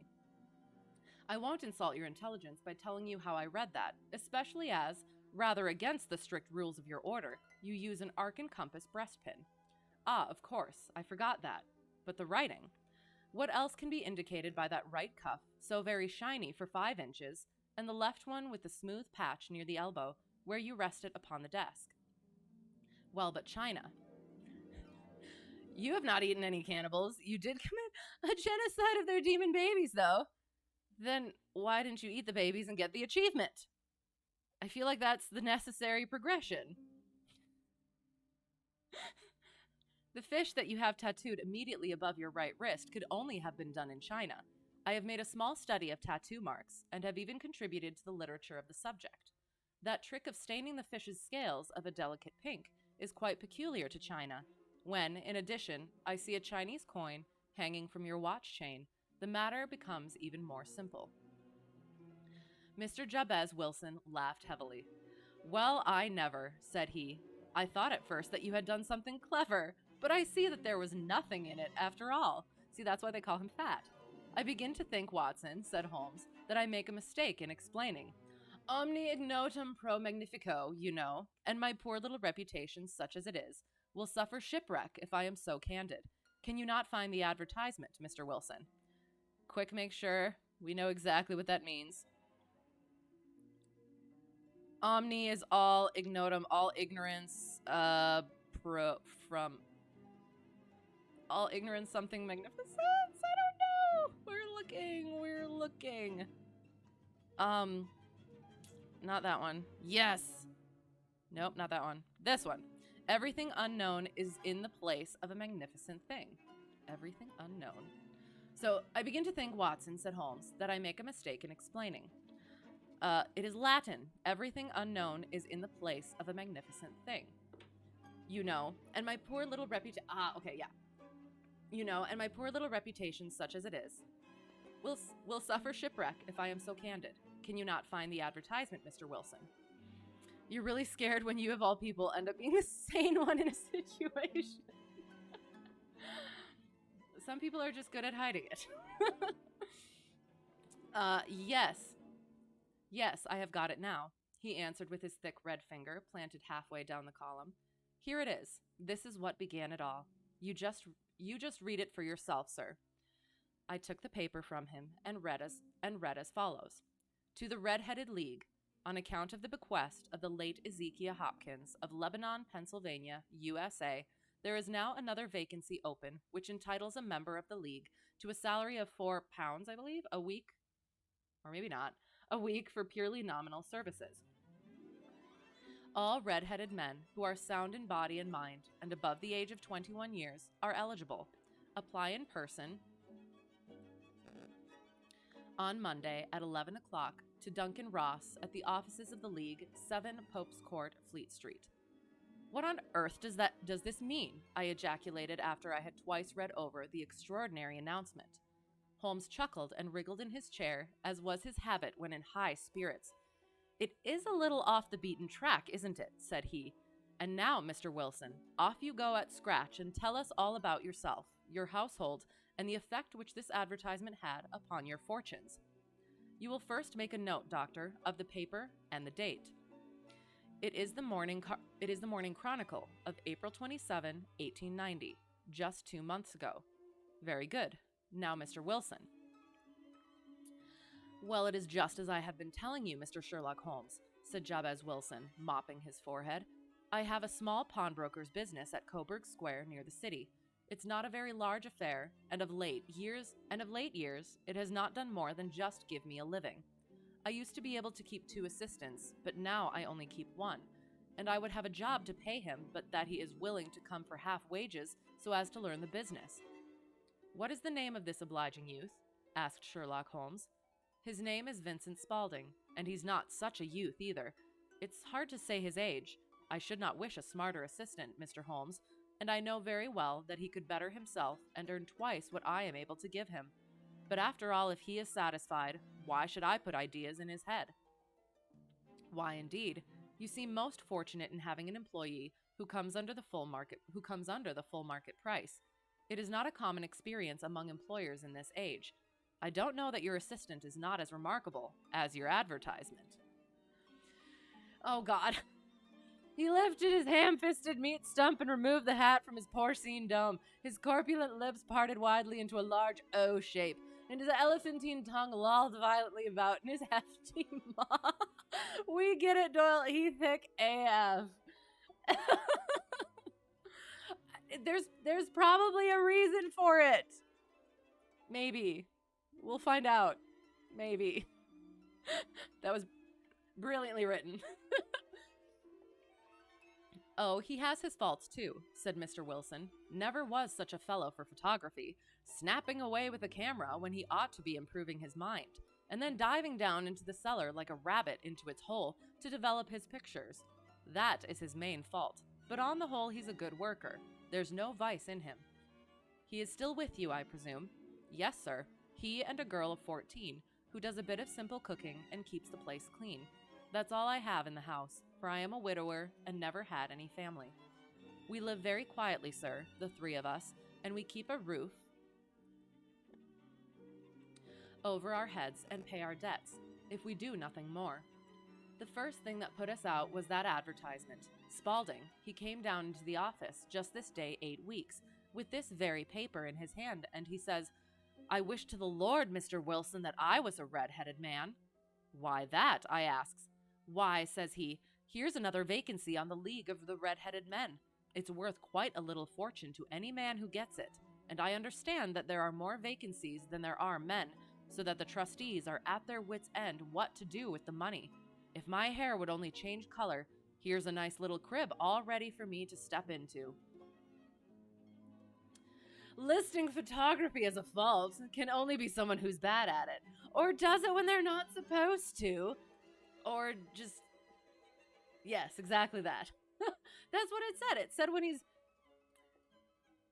snapping away with the camera when he ought to be improving his mind and then diving... Yeah, okay. And again, that... Never mind. Yes, and can only be someone who's bad at it. Are we talking about the person who is saying that it's a fault, that the photography is a fault, or that the photography is only a fault in someone who's bad at it? It could go either way. Okay, there's a severe lack of crowding. Sounds good, sounds good. I hear that. Nice little crib. Okay. Why, what is it then? I asked. You see, Mr. Holmes, I'm a very stay-at-home man, and as my business came to me instead of my having to go to it, I was often weeks on end without putting my foot over the doormat. In that way, I didn't know much of what was going on outside, and I was always glad of a bit of news. You had a storm-chasing agency tried to recruit you, but when the owner said, anyone can snap pictures, but we want video, you opted to decline his offer. Well, but that could have been an opportunity to be like, oh, okay, yeah, sure. But then put it in their faces that that is not true at all. Do you know what I mean? Yeah. Timmer. I'm not sure what that means, though. Texas Vortex. Oh, okay. Texas Vortex Chasers. So yeah, that's the thing. That's one of those things where you just be like, okay, if you say so, and then yeah, you show them. That's the way to do it. Or yeah, just like not even worry about it. Have you never heard of the League of the Red-Headed Men? He asked with his eyes open. Never. Why, I wonder at that, for you are eligible yourself for one of the vacancies. And what are they worth? I asked. Oh, merely a couple of hundred a year, but the work is slight, and it need not interfere very much with one's other occupations. Well, you can easily think that made me prick up my ears, for the business had not been over good for some years, and an extra couple of hundred would have been very handy. You saw his wife's photography and gagged, so that really solidified your decision. Oh, well, there's a certain perspective there. Yeah, circumstances that affect perspective. Gotcha. Yeah, okay. Eek. All right. Wait, couple hundred. Tell me all about it, said I. Oh no. Tell me all about it, said I. Well, said he, showing me the advertisement, you can see for yourself that the League has a vacancy, and there is the address where you should apply for particulars. As far as I can make out, the League was founded by an American millionaire, Ezekiel Hopkins, who was very peculiar in his ways. He was himself red-headed, and he had a great sympathy for all red-headed men. So when he died, it was found that he had left his enormous fortune in the hands of trustees, with instructions to apply the interest to the providing of easy berths to men whose hair is of that color. From all I hear, it is splendid pay and very little to do. He was offering a driver in exchange for having access to your materials for marketing. It was tempting, but you really felt there was no appreciation for the difficulties in your craft, so you opted out, which is absolutely fair. And like even if you did try to do the show them sort of thing, some people just won't change. So it's at that point, it's all working out though. You've had a change in situation, which you haven't entirely told about. So it's entirely possible you'll be chasing by next year. Sounds good. Again, I will say you should definitely share at some point when you are ready. Looking forward to it. But yes. All right, so plot twist. Plot twist. All right, go.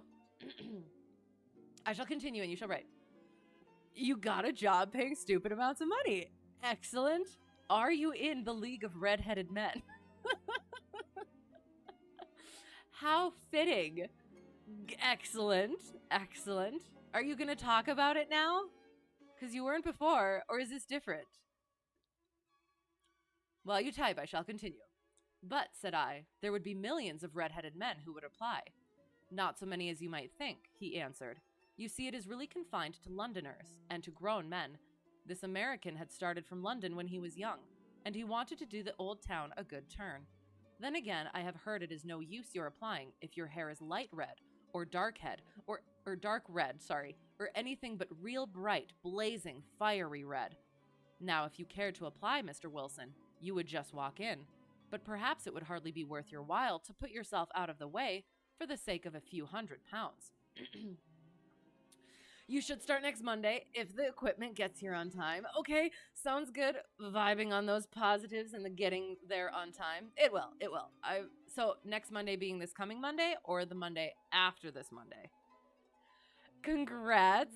I'm excited. Can't wait to hear more about it. And wait a minute. Oh no, do redheads get murdered a lot in London? Why is there such a shortage of grown men with red hair there? Well, it has to be that distinct, blazing, fiery red hair. I'm not sure, to be quite honest. Maybe it was a product of its time. I'm not sure.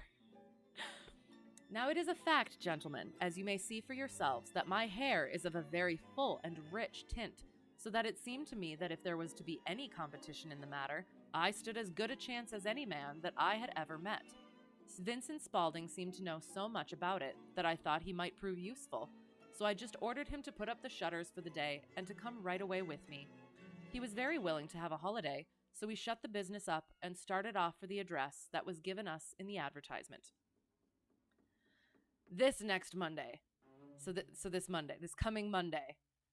No Mondays in between. It's offering enough money to fund your endeavors, so you'll be dumping money into new equipment. Then you'll look for investments to make. Excellent. I'm super happy for you. I love it. Are you going to share more details or are you waiting to get started? Which is also fair. but I'm also curious.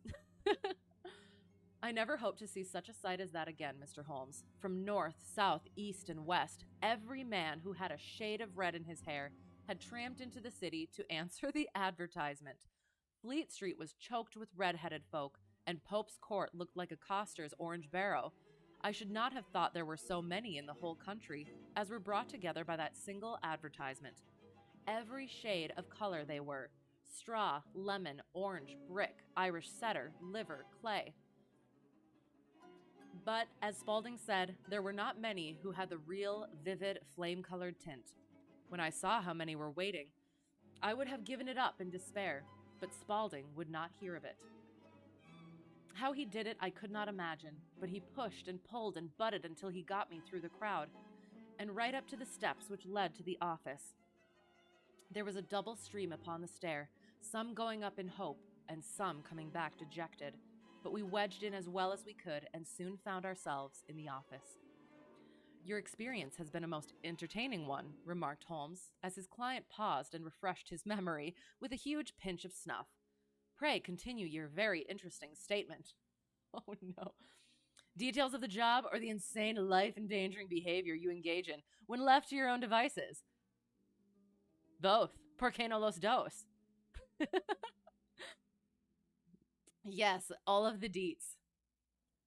There was nothing in the office but a couple of wooden chairs and a deal table, behind which sat a small man with a head that was even redder than mine. He said a few words to each candidate as he came up, and then he always managed to find some fault in them which would disqualify them. Getting a vacancy did not seem to be such a very easy matter after all. However, when our turn came, the little man was much more favorable to me than to any of the others, and he closed the door as we entered, so that he might have a private word with us. This is Mr. Jabez Wilson, said my assistant, and he is willing to fill a vacancy in the League. And he is admirably suited for it, the other answered. He has every requirement. I cannot recall when I have seen anything so fine. He took a step backward, cocked his head on one side, and gazed at my hair until I felt quite bashful. Then suddenly he plunged forward, wrung my hand, and congratulated me warmly on my success. It would be injustice to hesitate, said he.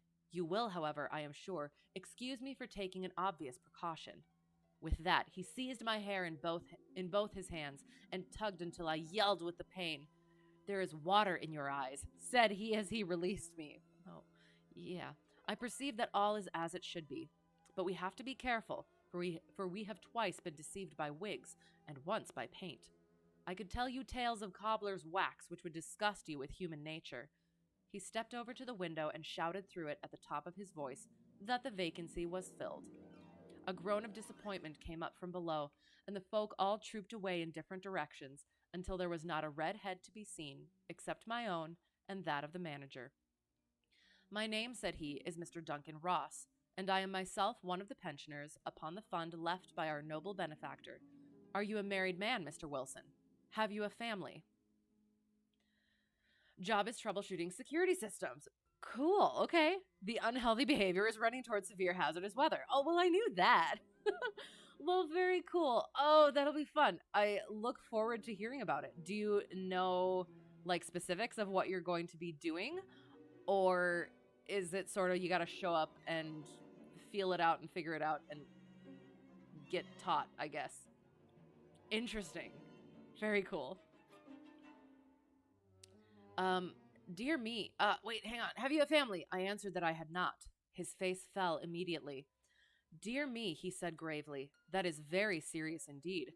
I am sorry to hear you say that. The fund was, of course, for the propagation and spread of the redheads, as well as for their maintenance. It is exceedingly unfortunate that you should be a bachelor. My face lengthened at this, Mr. Holmes, for I thought that I was not to have the vacancy after all. But after thinking it over for a few minutes, he said that it would be all right. In the case of another, said he, the objection might be fatal, but we must stretch a point in favor of a man with such a head of hair as yours. Ah, shoot. When shall you be able to enter upon your new duties? Oh, it's WFH. Is that the company? You just sit on your... and upload a code to turn off the alarm. Oh, excellent. That sounds like a good time. Perfect. Oh, it's work from home. Sorry. Okay, I get it now. I'm slow. Don't mind me. Excellent. That sounds amazing. Well, fun. I am. I'm looking. So, how did that come about? And that's it. You just stay at home and you do the thing. You don't have to like go through training or anything. I assume there's some degree of transition, but oh, that's awesome. Well, it is a little awkward, for I have a business already, said I. Oh, never mind about that, Mr. Wilson, said Vincent Spaulding. I should be able to look after that for you. What would be the hours? I asked. 10 to 2. Now, a pawnbroker's business is mostly done of an evening, Mr. Holmes, especially Thursday and Friday evening, which is just before payday. So it would suit me very well to earn a little in the mornings. Besides, I knew that my assistant was a good man, and that he would see to anything that turned up. That would suit me very well, said I. And the pay is is it pounds? A week. I feel like it's not, but I'm not sure. I can't think of another one, so we're going to go with pounds. It's £4 a week. And the work is purely nominal. What do you call purely nominal? You will be training, and at first you'll just be filling out service tickets. Excellent. Well, still, starting out. That's so cool. Fun. Well, yes, I do. I look forward to hearing about that, and I look forward to hearing how it then transitions to your severely unhealthy and hazardous other activities, which is excellent. Well, you have to be in the office, or at least in the building, the whole time. If you leave, you forfeit your whole position forever. The will is very clear upon that point. You don't comply with the conditions if you budge from the office during that time. It's only 4 hours a day, and I should not think of leaving, said I. No excuse will avail, said Mr. Duncan Ross. Neither sickness, nor business, nor anything else. There you must stay, or you lose your billet. And the work is to copy out the Encyclopedia Britannica. There is the first volume of it in that press. You must find your own ink, pens, and blotting paper, but we provide this table and chair. Will you be ready tomorrow? Certainly, I answered. Then goodbye, Mr. Jabez Wilson, and let me congratulate you once more on the important position which you have been fortunate enough to gain. He bowed me out of the room, and I went home with my assistant. Hardly knowing what to say or do, I was so pleased at my own good fortune. Well, I thought over the matter all day, and by evening I was in low spirits again, for I had quite persuaded myself that the whole affair must be some great hoax or fraud, though what its object might be, I could not imagine.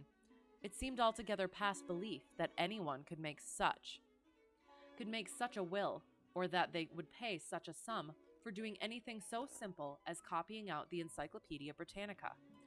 Vincent Spaulding did what he could to cheer me up, but by bedtime I had reasoned myself out of the whole thing. However, in the morning, I determined to have a look at it anyhow, so I bought a penny bottle of ink, and with a quill pen and 7 sheets of foolscap paper, I started off for Pope's Court. Well, to my surprise and delight, everything was as right as possible. The table was set out ready for me, and Mr. Duncan Ross was there to see that I got fairly to work. He started me off upon the letter A, and then he left me, but he would drop in from time to time to see that all was right with me. At 2 o'clock, he bade me good day, complimented me upon the amount that I had written, and locked the door of the office after me. This went on day after day, Mr. Holmes, and on Saturday the manager came in and planked down 4 golden sovereigns. Oh, 4 sovereigns! We'll call them sovereigns from now on. 4 golden sovereigns for my week's work. It was the same next week, and the same the week after. Every morning I was there at 10, and every afternoon I left at 2. By degrees, Mr. Duncan Ross took to coming in only once of a morning, and then, after a time, he did not come in at all. Still, of course, I never dared to leave the room for an instant, for I was not sure when he might come, and the billet was such a good one, and suited me so well that I would not risk the loss of it.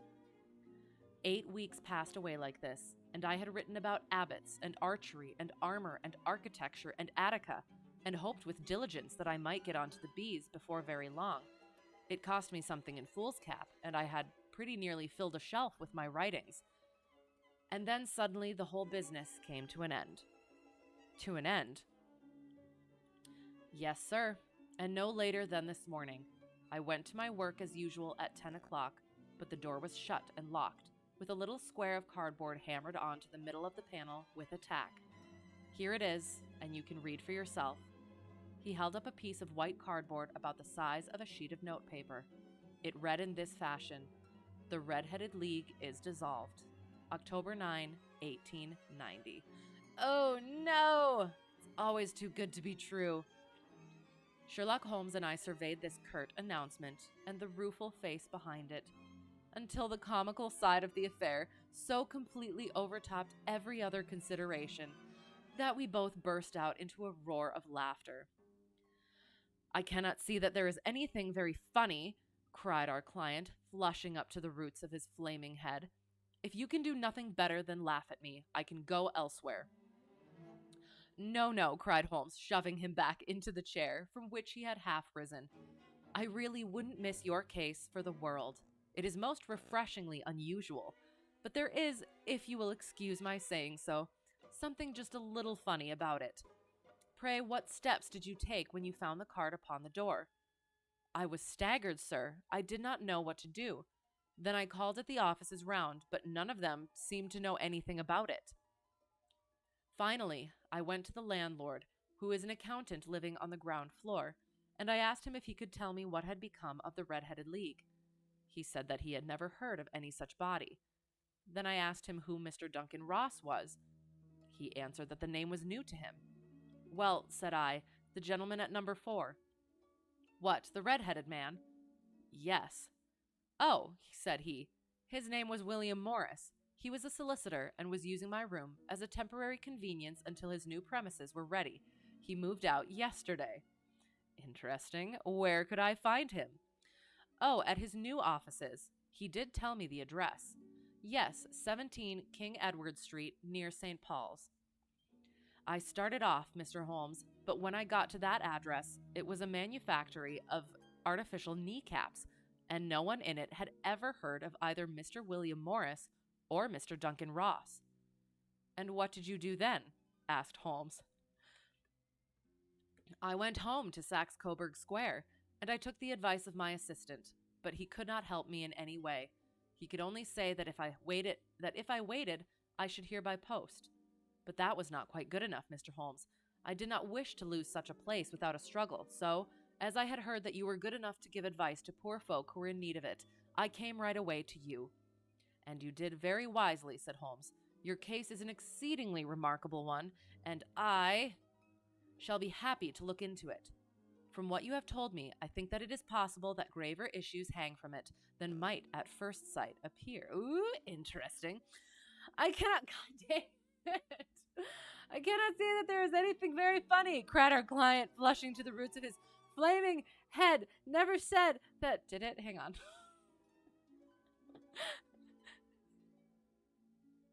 No, it did not. Although it was implied, wasn't it? Ugh, as always. Gosh darn it. I had forgotten that they had called him fat. Grave enough, said Mr. Jabez Wilson. Why, I have lost 4 pounds. So it is 4 pounds. I have lost 4 pounds a week, just not in the middle. As far as you are personally concerned, remarked Holmes, I do not see that you have any grievance against this extraordinary league. So a sovereign is the same as a pound? I do not see that you have any grievance against this extraordinary league. On the contrary, you are, as I understand, richer by some 30 pounds, to say nothing of the minute knowledge which you have gained on every subject which comes under the letter A. You have lost nothing by them. No, sir, but I want to find out about them, and who they are, and what their object was in playing this prank, if it was a prank, upon me. It was a pretty expensive joke for them, for it cost them 32 pounds. We shall endeavor to clear up these points for you. And first, 1 or 2 questions, Mr. Wilson. This assistant of yours who first called your attention to the advertisement, how long had he been with you? About a month, then. How did he come? In answer to an advertisement. Was he the only applicant? No, I had a dozen. Why did you pick him? Because he was handy and would come cheap. At half wages, in fact. Yes. What is he like, this Vincent Spaulding?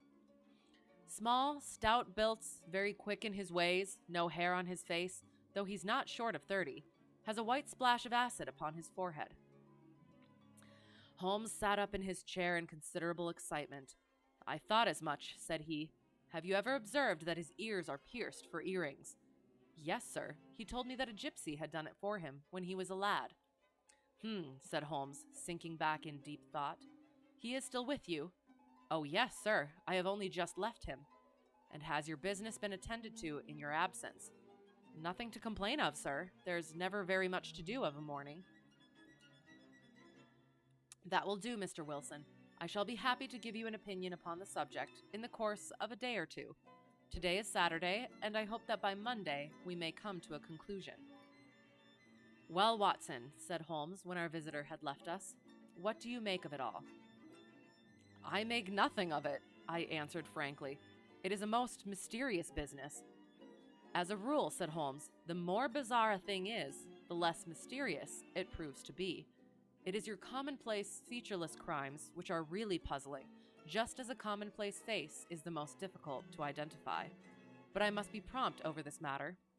What are you going to do then? I asked. The nominal value of a sovereign is £1 sterling. And it gets a lot more complicated beyond that. Okay, we will leave it at that. We'll call it a pound. If they call it a sovereign at some other point, we'll just, we'll call it like it is. And we'll go, yes. Thank you. I appreciate that.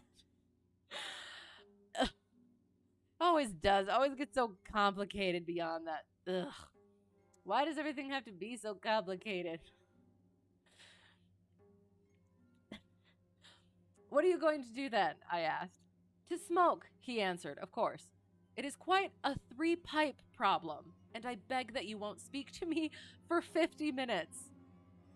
All right. He curled himself up in his chair, with his thin knees drawn up to his hawk-like nose, and there he sat, with his eyes closed and his black clay pipe thrusting out like the bill of some strange bird.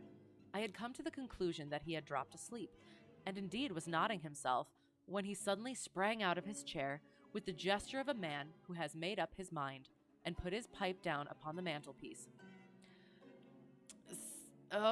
Sarasate, or is it just Sarasate? Sarasate plays at the St. James's Hall this afternoon, he remarked. What do you think, Watson? Could your patient spare you for a few hours? I have nothing to do today. My practice is never very absorbing. Then put on your hat and come. I am going through the city first, and we can have some lunch on the way. I observe that there is a good deal of German music on the program, which is rather more to my taste than Italian or French. It is introspective, and I want to introspect. Come along. We traveled by the underground as far as Aldersgate, and a short walk took us to Saxe-Coburg Square, the scene of the singular story which we had listened to in the morning. It was a poky, little, shabby, genteel place, where 4 lines of dingy, 2-storied brick houses looked out into a small, railed-in enclosure, where a lawn of weedy grass and a few clumps of faded laurel bushes made a hard fight against a smoke-laden and uncongenial atmosphere. 3 gilt balls and a brown board with Jabez Wilson in white letters upon a corner house announced the place where our red-headed client carried on his business. Sherlock Holmes stopped in front of it with his head on one side and looked it all over, with his eyes shining brightly between puckered lids. Then he walked slowly up the street and then down again to the corner, still looking keenly at the houses. Finally, he returned to the pawnbroker's, and, having thumped vigorously upon the pavement with his stick 2 or 3 times, he went up to the door and knocked. It was instantly opened by a bright-looking, clean-shaven young fellow, who asked him to step in. "Thank you," said Holmes. "I only wished to ask you how you would go from here to the Strand." "Third right, 4th left," answered the assistant promptly, closing the door. "Smart fellow, that," observed Holmes, as we walked away. "He is, in my judgment, the 4th smartest man in London, and for daring I am not sure that he has not a claim to be 3rd. I have known something of him before. Ooh, here we go." "Evidently," said I, "Mr. Wilson's assistant accounts for a good deal in this mystery of the Red-Headed League." I am sure that you inquired your way merely in order that you might see him. Not him. What then? The knees of his trousers. And what did you see? What I expected to see. Why did you beat the pavement? My dear doctor, this is a time for observation, not for talk. We are spies in an enemy's country. We know something of Saxe-Coburg Square. Let us now explore the parts which lie behind it. Ew, very mysterious. The road in which we found ourselves as we turned round the corner from the retired Saxe-Coburg Square presented as great a contrast to it as the front of a picture does to the back. It was one of the main arteries which conveyed the traffic of the city to the north and west.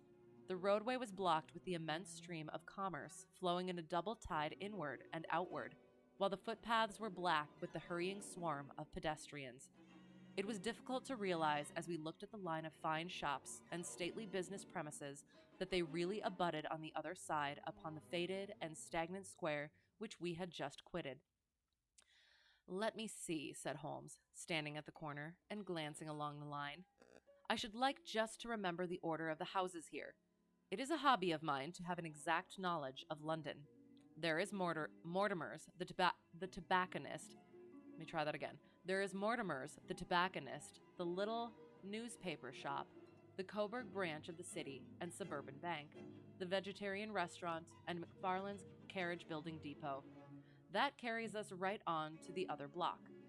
And now, Doctor, we've done our work, so it's time we had some play.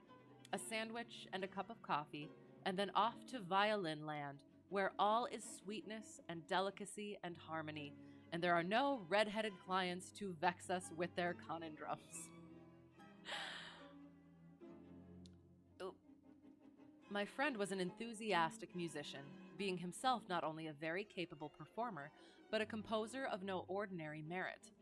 All the afternoon he sat in the stalls, wrapped in the most perfect happiness, gently waving his long, thin fingers in time to the music, while his gently smiling face and his languid, dreamy eyes were as unlike those of Holmes the sleuth hound, Holmes the relentless, keen-witted, ready-handed criminal agent, as it was possible to conceive. In his singular character, the dual nature alternately asserted itself, and his extreme exactness and astuteness represented, as I have often thought, the reaction against the poetic and contemplative mood which occasionally predominated in him.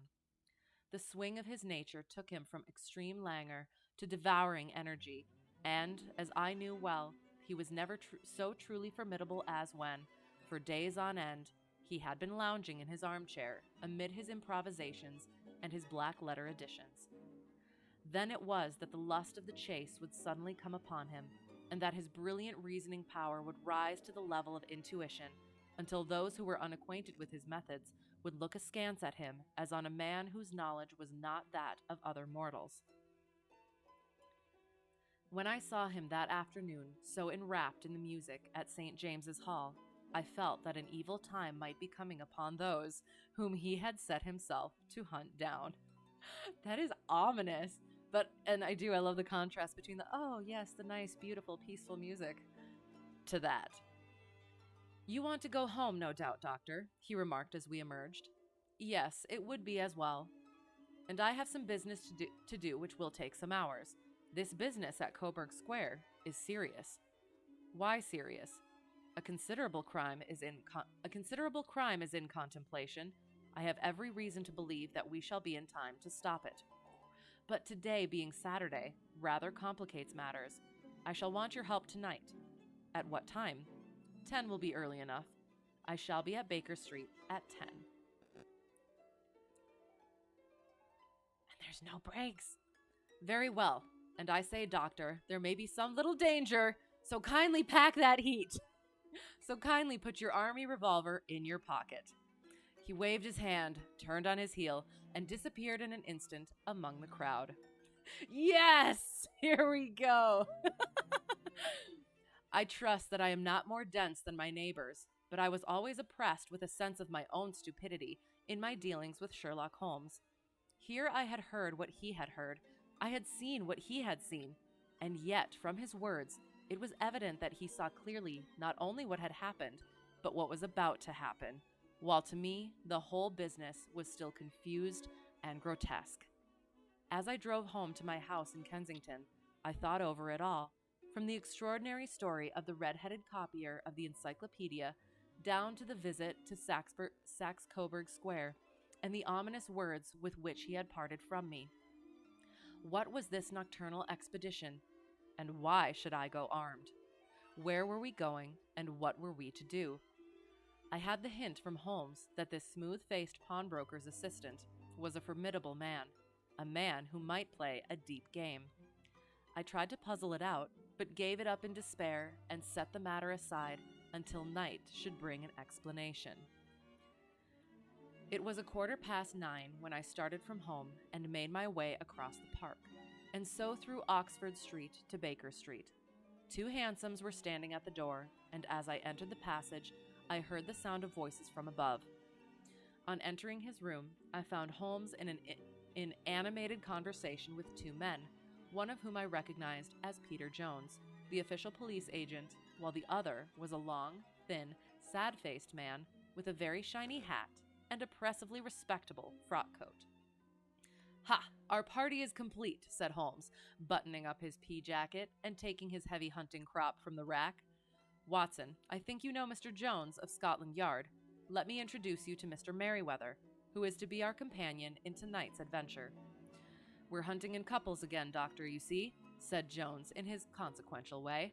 "Our friend here is a wonderful man for starting a chase. All he wants is an old dog to help him to do the running down." "I hope a wild goose may not prove to be the end of our chase," observed Mr. Merryweather gloomily. "You may place considerable confidence in Mr. Holmes, sir," said the police agent loftily. "He has his own little methods, which are, if you won't mind my saying so, just a little too theoretical and fantastic. But he has the makings of a detective in him. It is not too much to say that once or twice, as in that business of the Sholto murder and the Agra treasure, he has been more nearly correct than the official force." Yeah, way to put it. "Oh, if you say so, Mr. Jones, it is all right," said the stranger with deference. "Still, I confess that I miss my rubber. It is the first Saturday night for 27 years that I have not had my rubber." "I think you will find," said Sherlock Holmes, "that you will play for a higher stake tonight than you have ever done yet, and that the play will be more exciting. For you, Mr. Merryweather, the stake will be some £30,000, and for you, Jones, it will be the man upon whom you wish to lay your hands." John Clay, the murderer, thief, smasher, and forger. He's a young man, Mr. Merryweather, but he is at the head of his profession, and I would rather have my bracelets on him than on any criminal in London. He's a remarkable man, is young John Clay. His grandfather was a royal duke, and he himself has been to Eton and Oxford. His brain is as cunning as his fingers, and though we meet signs of him at every turn, we never know where to find the man himself. He'll crack a crib in Scotland one week and be raising money to build an orphanage in Cornwall the next. I've been on his track for years and have never set eyes on him yet. I hope that I may have the pleasure of introducing you tonight. I've had 1 or 2 little turns also with Mr. John Clay, and I agree with you that he is at the head of his profession. It is past 10, however, and quite time that we started. If you 2 will take the first hansom, Watson and I will follow in the second." Sherlock Holmes was not very communicative during the long drive, and lay back in the cab humming the tunes which he had heard in the afternoon. We rattled through an endless labyrinth of gaslit streets until we emerged into Farrington Street. "We are close there now," my friend remarked. "This fellow Merryweather is a bank director, and personally interested in the matter. I thought it as well to have Jones with us also. He is not a bad fellow, though an absolute imbecile in his profession. He has one positive virtue. Damn. He is as brave as a bulldog and as tenacious as a lobster, if he gets his claws upon anyone. Here we are, and they are waiting for us." We had reached the same crowded thoroughfare in which we had found ourselves in the morning. Our cabs were dismissed, and following the guidance of Mr. Merryweather, we passed down a narrow passage and through a side door, which he opened for us. Within there was a small corridor which ended in a very massive iron gate. This also was opened and led down a flight of winding stone steps, which terminated at another formidable gate. Mr. Merriweather stopped to light a lantern and then conducted us down a dark, earth smelling passage, and so, after opening a third door, into a huge vault or cellar, which was piled all round with crates and massive boxes. He's not bad, just dumb A. Yeah, yes, exactly. But isn't it nice how both of them seem to have issues with the other, but they still work together to do something good and get stuff done? Yes. He is quite strong and will choke out a bear, but don't ask him to spell bear. Exactly, yes. Both wonderful ways to put it. Perfect. You are not very vulnerable from above, Holmes remarked as he held up the lantern and gazed about him. Nor from below, said Mr. Merriweather, striking his stick upon the flags which lined the floor. Why, dear me, it sounds quite hollow, he remarked, looking up in surprise. I must really ask you to be a little more quiet, said Holmes severely. You have already imperiled the whole success of our expedition. Dang.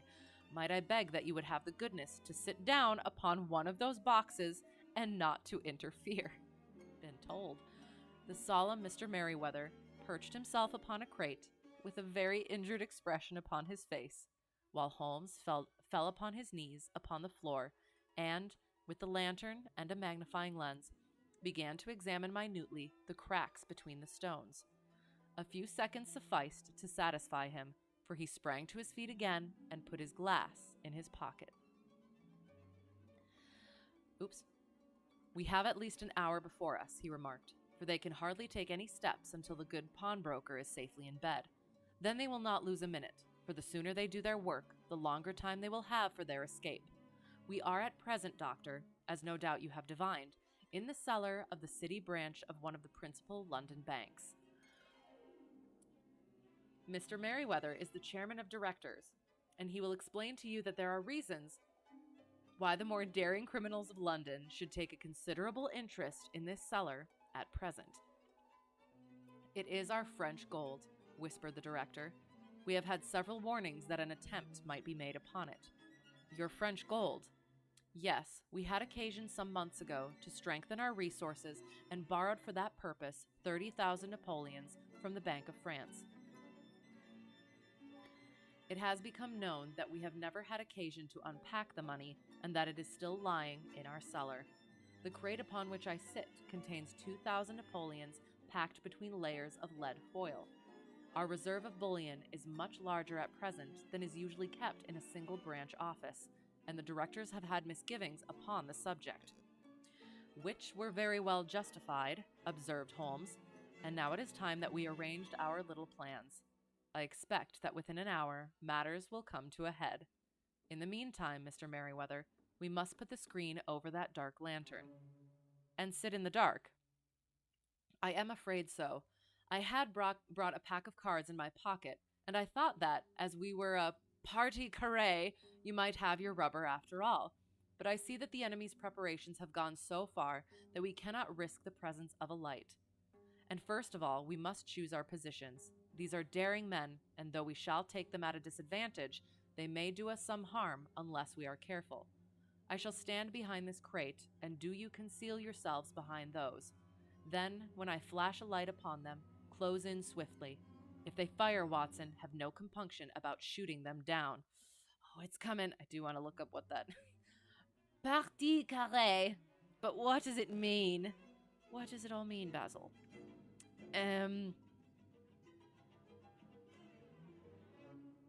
Is it two? No. Partie carré. A party of 4 persons. 1, 2, 3, 4.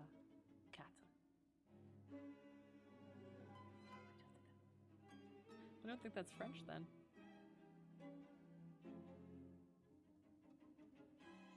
Oh, it is French. It sounded French. Interesting. I wonder where the carré comes from. Anyway, sorry. I placed my revolver, cocked, upon the top of the wooden case behind which I crouched. Holmes shot the slide across the front of his lantern and left us in pitch darkness. Such an absolute darkness as I have never before experienced. The smell of hot metal remained to assure us that the light was still there, ready to flash out at a moment's notice. To me, with my nerves worked up to a pitch of expectancy, there was something depressing and subduing in the sudden gloom and in the cold, dank air of the vault. "They have but one retreat," whispered Holmes. That is back through the house into Saxe Coburg Square. I hope that you have done what I asked you, Jones. I have an inspector and 2 officers waiting at the front door. Then we have stopped all the holes, and now we must be silent and wait." What a wait, what a time it seemed. From comparing notes afterwards, it was but an hour and a quarter, yet it appeared to me that the night must have almost gone, and the dawn be breaking above us. My limbs were weary and stiff, for I feared to change my position, yet my nerves were worked up to the... worked up to the... Gosh darn it! Yet my nerves were worked up to the highest pitch of tension, and my hearing was so acute that I could not only hear the gentle breathing of my companions, but I could distinguish the deeper, heavier in-breath of the bulky Jones from the thin, sighing note of the bank director. From my position, I could look over the case in the direction of the floor. Suddenly, my eyes caught the glint of a light. At first, it was but a lurid spark upon the stone pavement. Then it lengthened out until it became a yellow line, and then, without any warning or sound, a gash seemed to open and a hand appeared, a white, almost womanly hand, which felt about in the center of the little area of light. For a minute or more the hand, with its writhing fingers, protruded out of the floor. Then it was withdrawn as suddenly as it appeared, and all was dark again, save the single lurid spark which marked a chink between the stones. Its disappearance, however, was but momentary. With a rending, tearing sound, one of the broad white stones turned over upon its side and left a square, gaping hole through which streamed the light of a lantern. Over the edge there peeped a clean-cut, boyish face, which looked keenly about it, and then, with a hand on either side of the aperture, drew itself shoulder-high and waist-high until one knee rested upon the edge. In another instant, he stood at the side of the hole and was hauling after him a companion, lithe and small like himself, with a pale face and a shock of very red hair. "It's all clear," he whispered. "Have you the chisel and the bags? Great Scott, jump, Archie, jump, and I'll swing for it." Sherlock Holmes had sprung out and seized the intruder by the collar. The other dived down the hole. "Oh, okay. Sorry, hang on. We're going to say that differently. It's all clear, he whispered. "Have you the chisel and the bags? Great Scott! Jump, Archie, jump, and I'll swing for it." Sherlock Holmes had sprung out and seized the intruder by the collar. The other dived down the hole, and I heard the sound of rending cloth as Jones clutched at his skirts. The light flashed upon the barrel of a revolver, but Holmes' hunting crop came down on the man's wrist, and the pistol clinked upon the stone floor. "It's no use, John Clay," said Holmes blandly. "You have no chance at all." "So I see," the other answered with the utmost coolness. "I fancy that my pal is all right, though I see you have got his coat-tails." "There are 3 men waiting for him at the door," said Holmes. "Oh, indeed. You seem to have done the thing very completely. I must compliment you." "And I you," Holmes answered. "Your red-headed idea was very new and effective." "You'll see your pal again presently," said Jones. "He's quicker at climbing down holes than I am. Just hold out while I fix the derbies." "I beg that you will not touch me with your filthy hands," remarked our prisoner as the handcuffs clattered upon his wrists. "You may not be aware that I have royal blood in my veins. Have the goodness also, when you address me, always to say 'sir' and 'please.'" "Wow." "All right," said Jones with a stare and a snigger. "Well, would you please, sir, march upstairs where we can get a cab to carry your highness to the police station?" "That is better," said John Clay serenely. He made a sweeping bow to the 3 of us and walked quietly off in the custody of the detective. Really, Mr. Holmes, said Mr. Merriweather, as we followed them from the cellar, I do not know how the bank can thank you or repay you.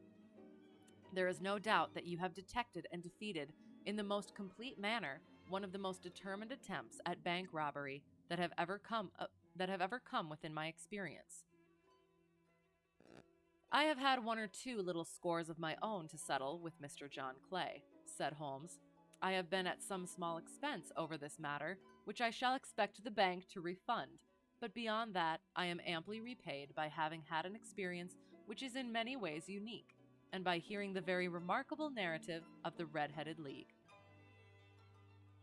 You see, Watson, he explained in the early hours of the morning, as we sat over a glass of whiskey and soda in Baker Street, it was perfectly obvious from the first that the only possible object of this rather fantastic business of the advertisement of the League and the copying of the encyclopedia must be to get this not over bright pawnbroker out of the way for a number of hours every day. It was a curious way of managing it, but really it would be difficult to suggest a better. The method was no doubt suggested to Clay's ingenious mind by the color of his accomplice's hair. The £4 a week was a lure which must draw him, and what was it to them, who were playing for thousands? They put in the advertisement, one rogue has the temporary office, the other rogue incites the man to apply for it, and together they managed to secure his absence every morning in the week. From the time that I heard of the assistant having come for half wages, it was obvious to me that he had some strong motive for securing the situation. But how could you guess what the motive was? Had there been women in the house, I should have suspected a mere vulgar intrigue. That, however, was out of the question. The man's business was a small one, and there was nothing in his house which could account for such elaborate preparations, and such an expenditure as they were at. It must, then, be something out of the house. What could it be? I thought of the assistant's fondness for photography, and his trick of vanishing into the cellar. The cellar! There was the end of this tangled clue. Then I made inquiries as to this mysterious assistant, and found that I had to deal with one of the coolest and most daring criminals in London. He was doing something in the cellar, something which took many hours a day, for months on end. What could it be once more? I could think of nothing, save that he was running a tunnel to some other building. So far I had got when we went to visit the scene of action. I surprised you by beating upon the pavement with my stick. I forgot about that. I was ascertaining whether the cellar stretched out in front or behind. It was not in front. Then I rang the bell, and as I hoped, the assistant answered it. We have had some skirmishes, but we had never set eyes upon each other before. I hardly looked at his face. His knees were what I wished to see. You must yourself have remarked how worn, wrinkled, and stained they were. They spoke of those hours of burrowing. The only remaining point was what they were burrowing for. I walked round the corner, saw the City and Suburban Bank, abutted on our friend's premises, and felt that I had solved my problem. When you drove home after the concert, I called upon Scotland Yard and upon the chairman of the bank directors, with the result that you have seen. And how could you tell that they would make their attempt tonight? I asked. Well, when they closed their League offices, that was a sign that they cared no longer about Mr. Jabez Wilson's presence. In other words, that they had completed their tunnel. But it was essential that they should use it soon, as it might be discovered, or the bullion might be removed. Saturday would suit them better than any other day, as it would give them 2 days for their escape. For all these reasons, I expected them to come tonight. You reasoned it out beautifully, I exclaimed in unfeigned admiration. It is so long a chain, and yet every link rings true. It saved me from ennui, he answered, yawning. Alas, I already feel it closing in upon me. My life is spent in one long effort to escape from the commonplaces of existence. These little problems help me to do so. And you are a benefactor of the race, said I. He shrugged his shoulders.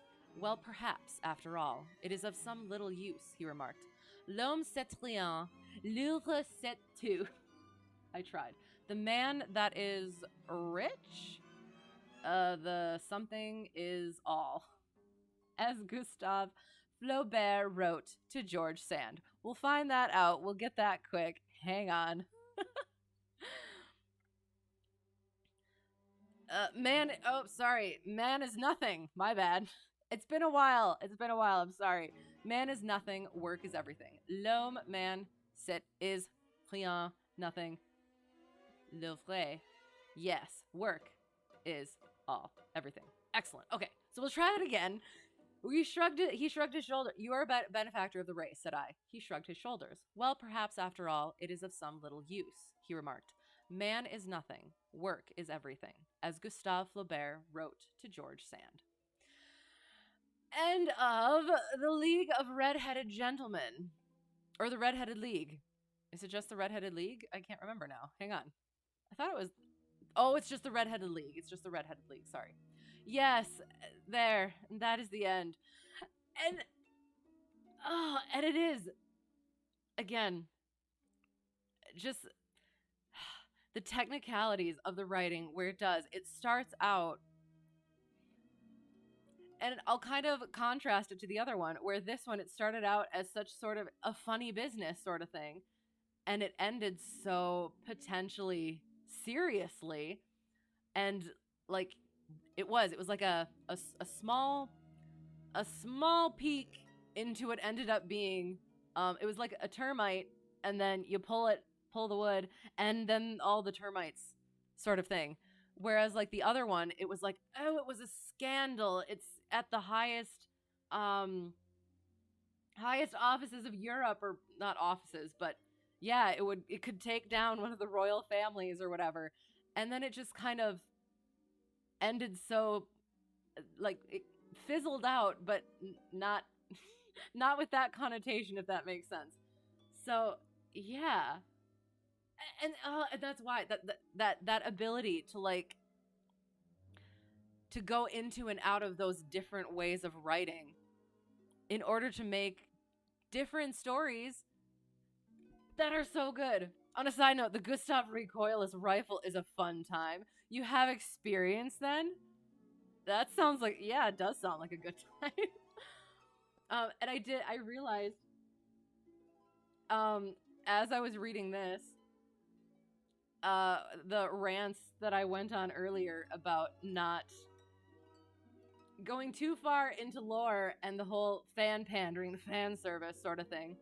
This, Sherlock almost is.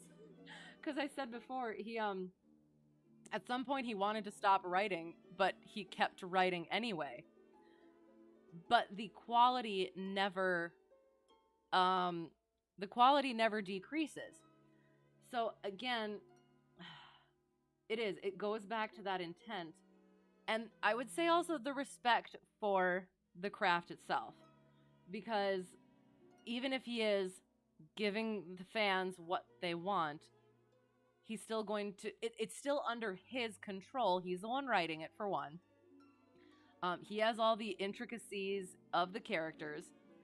And it's not about just milking people for all they're worth. It's also actually having something worth that reading. So yeah, only a video game, sadly. Oh darn, at some point maybe. Love saved the pride of royals. That, yes. Then greed ruined the ambition of criminals. Yes. It is. It's just, it's so good. And then again, going back to, usually I like to keep the little nuggets in the back of my mind to be able to be like, ooh, that's going to come into play later. But there were those couple times where it's like, oh, I completely forgot about that. So yes, would pay fat stacks of cash to shoot an IRL. Get looking. Now that you're coming into fat stacks of cash. Hello, how is it going? Well, yes, we are. We have finished the actual reading for this even, but there was something else I thought. But yeah, that was just one of my thoughts as I started reading where I was. I was just ranting on and on about not continuing the things, going more into the lore when that's literally what this is. This is, I don't know, that whole thing, the exception that proves the rule, maybe? I don't know. Good, excellent, I'm glad. Also, well, definitely ready for the weekend. But yeah, got to do some reading. And I realize this is the only reading that I get to do at the moment, apart from like study stuff, which makes me very sad. So I'm gonna have to start getting into that at some point. However, we'll go over potential schedule-y things. We'll be doing Chip's Challenge on Sunday, but and then flying on Tuesday. Next week is a little bit up in the air. I have to find some things out either tomorrow or just winging it next week. But I might either do Tuesday either early or it might be at the same time. I'm not sure. I'll I'll hopefully be able to like say on Sunday. Pain Pico. What does that mean? Is it like the Pico that is pained? I forget who Pico is, but yes, I understand. I think. I'm not quite sure, but I think. It's the end of the evening. I'm sorry. Brain is fried. But yeah, so Sunday should be just regular Chips Challenge, and then Tuesday we'll figure that out. And then I'm not sure if we'll continue Thursdays for a while.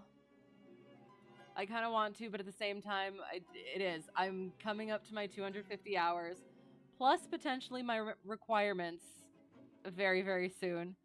So I gotta like really get my butt in gear and just do the things and get it done. So have a good night. Thank you.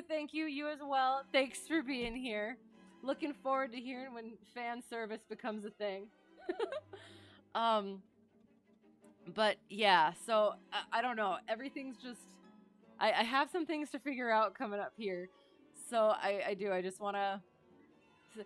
We'll keep to the schedule as much as possible, but I do reserve the right to adjust it as needed, including if I need to just have breaks potentially on Thursday. we'll leave it at that. So yeah, up in the air. Sorry for being wishy-washy, but that's how it's gonna be. Getting that close to that check ride. So you just stopped by, but hey, how's it going? Happy to have you. Thanks for stopping by. Yeah. So that's kind of the thing. Usually the ending. Oh, I'll get back to the. Hang on, I'll like that and go there. Yay! Adventures of Sherlock Holmes. But yeah. So sorry I can't be a little bit more like direct and firm on what things are happening, but it is. It's getting to a weird time. So I appreciate you putting up with me and with all that. So yeah. You really enjoy the readings despite your merciless taunts and orneriness. Well, sometimes it requires the orneriness and taunts. It comes from the story. You're just feeling the story. I appreciate that as well, and I appreciate that you appreciate my ramblings and so that was I did. I enjoy doing that. I like doing the longer stories because there's so much more depth to it, but then also the shorter stories. You get to, I don't know, it feels more like you can think about it and analyze it a little bit more. So it was fun. And then again, the sort of contrast but connection between the two was fun.